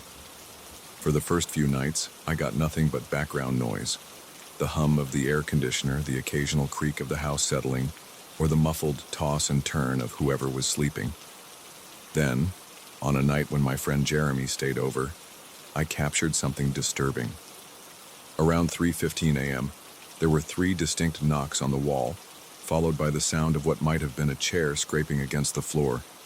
It was subtle, but it was there. The next morning, Jeremy told me he had a nightmare about being tied down to a bed. He said he heard banging inside the dream like something was hitting the walls. He woke up in a panic. He didn't even notice the sounds in reality, but the recorder picked them up. This coincidence sent a chill down my spine. I started researching the old infirmary records more thoroughly. I spoke to a few older people in the neighborhood. They told me that during the early half of the last century, it was common for families to nurse the sick at home. They said the infirmary in my house might have seen a lot of suffering, but nobody confirmed any deaths. They only knew that several people spent long, uncomfortable nights in that room, moaning in pain or coughing through the night. At least that's what local stories suggested. I couldn't find any official documentation mentioning anything violent or tragic in that room. Still, the fact that people were treated for serious illnesses there made me uneasy. When I had no visitors for a week, I noticed a strange silence in the guest room. I checked it every day. It felt stagnant, like a room in a vacant house that nobody visited. However, every time I walked in, I got a tingling feeling in my arms and neck. At night, if I lay in bed and focused, I sometimes heard faint noises coming from that direction, but they were softer. It was like the entity, or whatever it was, went quiet when it had no audience. The tension was still there, though, hovering. I decided to spend a night in the guest room myself. I wanted to experience what my friends had described. Maybe I was pushing my luck, but I needed to see if this thing would show itself to me.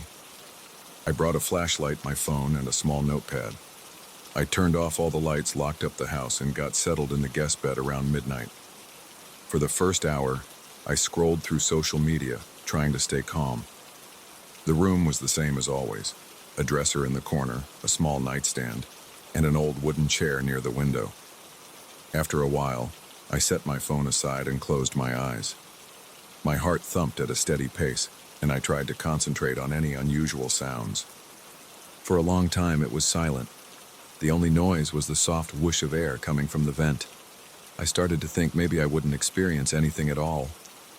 Then, around 2 a.m., I heard a slight tapping. It was more of a light scratch than a knock, like a fingernail sliding across the wall right behind me. I sat up and flicked on my flashlight. There was nothing to see. The wall was plain, with no pictures or shelves. I tapped my knuckles against the same spot, trying to figure out if a loose pipe or a tree branch outside could make that sound. There was no tree branch near that portion of the house, and none of the pipes should have been moving enough to cause a scratching noise. The moment I turned off the flashlight, I heard it again, this time on the opposite wall. My stomach tightened. I got up and moved to the other side of the room. I stood still and waited, holding my breath. Everything felt heavier and my arms were tense. A few minutes later, I heard a soft thump on the floor near the chair by the window. I whipped my head around and aimed the flashlight there. The chair hadn't moved. The curtains were still, but I felt sure something had touched the floor. I knelt down and placed my palm against the spot. It was just an old wooden floorboard, cool to the touch.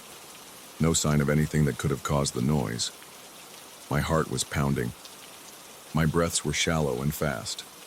I remember wiping sweat off my forehead. I sat back on the bed and grabbed my phone. I checked the time. 2:36 a.m. I decided to record a voice memo, just to see if I could catch any sounds. I rested the phone on the nightstand and whispered, "If there's something in this room, let me know." My own voice sounded shaky. I waited for a response, feeling a tingle at the back of my neck. That same cold sensation I'd felt before crept over my shoulders. I looked around in the dark, but I saw only the dresser, the chair, and the bed. The corners were dim and the closet door was slightly ajar. I stared at that dark gap, convinced I might see it move. It stayed still. The tension in my chest was becoming unbearable. I could feel my pulse in my temples. I tried to focus on any subtle sound. Eventually, I thought I heard the faintest of squeaks, like a door hinge turning. I stared at the closet door, but it wasn't moving. I stood up, walked to the door, and pushed it open all the way. The closet was empty except for the same items as before. I waved my flashlight over every surface. Nothing. Then, behind me, I heard a single loud knock on the wall. It wasn't right next to me. It sounded like it came from near the headboard of the bed. I stepped back and turned, shining the light in that direction. My breath caught in my throat. I felt a sensation like static running across my skin. No sign of any movement, but the knock was so clear I couldn't pretend it was just the house settling. I rushed over and grabbed my phone. My hands trembled as I looked to see if it had recorded the knock. I hit stop and played it back. The recording was mostly silence. Then I heard my whisper, followed by a few seconds of quiet, and then a faint knock. It was there. I didn't imagine it. I decided I'd had enough for one night. My mind was racing, and my stomach felt tied in knots. I left the guest room and went downstairs. My heart kept beating hard for several minutes. I sat on the couch, trying to calm down. My arms were shaking. Over the next few days, I kept thinking about why the activity always increased with visitors. It was like this presence needed the energy or the fear of someone who wasn't used to the house. My best guess is that it wants an audience or it wants to reach out to people who aren't me. I live here all the time, so maybe it doesn't bother with me unless I force myself into its space. The tension never left. Every day, I feel it. Sometimes I hear faint knocks or footsteps even when I'm not focusing. At least now, I have proof that it's not my imagination. I haven't driven myself out of the house yet because it's mine, and I don't want to abandon it. I'm determined to find out what this entity wants. I've thought about bringing in someone who knows about paranormal investigations, but I haven't done it yet. I'm not sure if I'm ready to turn my home into a spectacle. I've considered asking my next visitor if they'd allow me to set up more equipment in the guest room, maybe a video camera and some sensors. I need more evidence. I need to understand why it stays quiet when the room is empty, why it knocks on the walls, and why it keeps causing nightmares. Sometimes, when I walk by the closed door of the guest room in broad daylight, I sense a shift in the atmosphere. The rest of the house might feel normal, but the air around that door feels colder. I pause and listen. Usually there's nothing, but my spine tingles anyway. I take a breath and move on. I have to keep living my life. I have my job, my routines, and my friends. I can't let this consume me completely. Still, each new time someone asks to spend the night, I brace myself. I warn them the room can be creepy. Some laugh it off, thinking I'm just being dramatic. Others choose to stay on the couch, preferring not to risk it. But I know that eventually, someone else will sleep in there, and the cycle will repeat. They'll describe the knocking, the nightmares, the feeling of being watched. They might hear scraping sounds or footsteps. They'll probably come running out in the middle of the night. I'm not sure how this will end. I can only keep gathering clues, waiting for the day when I understand what or who occupies that space. For now, I live with the tension. It's an uneasy coexistence. I walk upstairs, and I feel the prickle of unseen eyes. I keep my distance from the guest room unless I need to step inside for cleaning or to grab something. I don't talk to it. I don't provoke it, at least not anymore. I learned that if I push too hard, I'm the one who ends up terrified. There's no big climax to my story, at least not yet. I'm here, the entity is here, and we both go about our business in a stalemate. But I know it's there. I see the evidence in my visitors' panicked faces and in their stories of restless nights. I hear it in the recordings. I feel it in the hair standing up on the back of my neck. And every time I hear those knocks on the walls, I remember that I'm not as alone in this house as I'd like to be.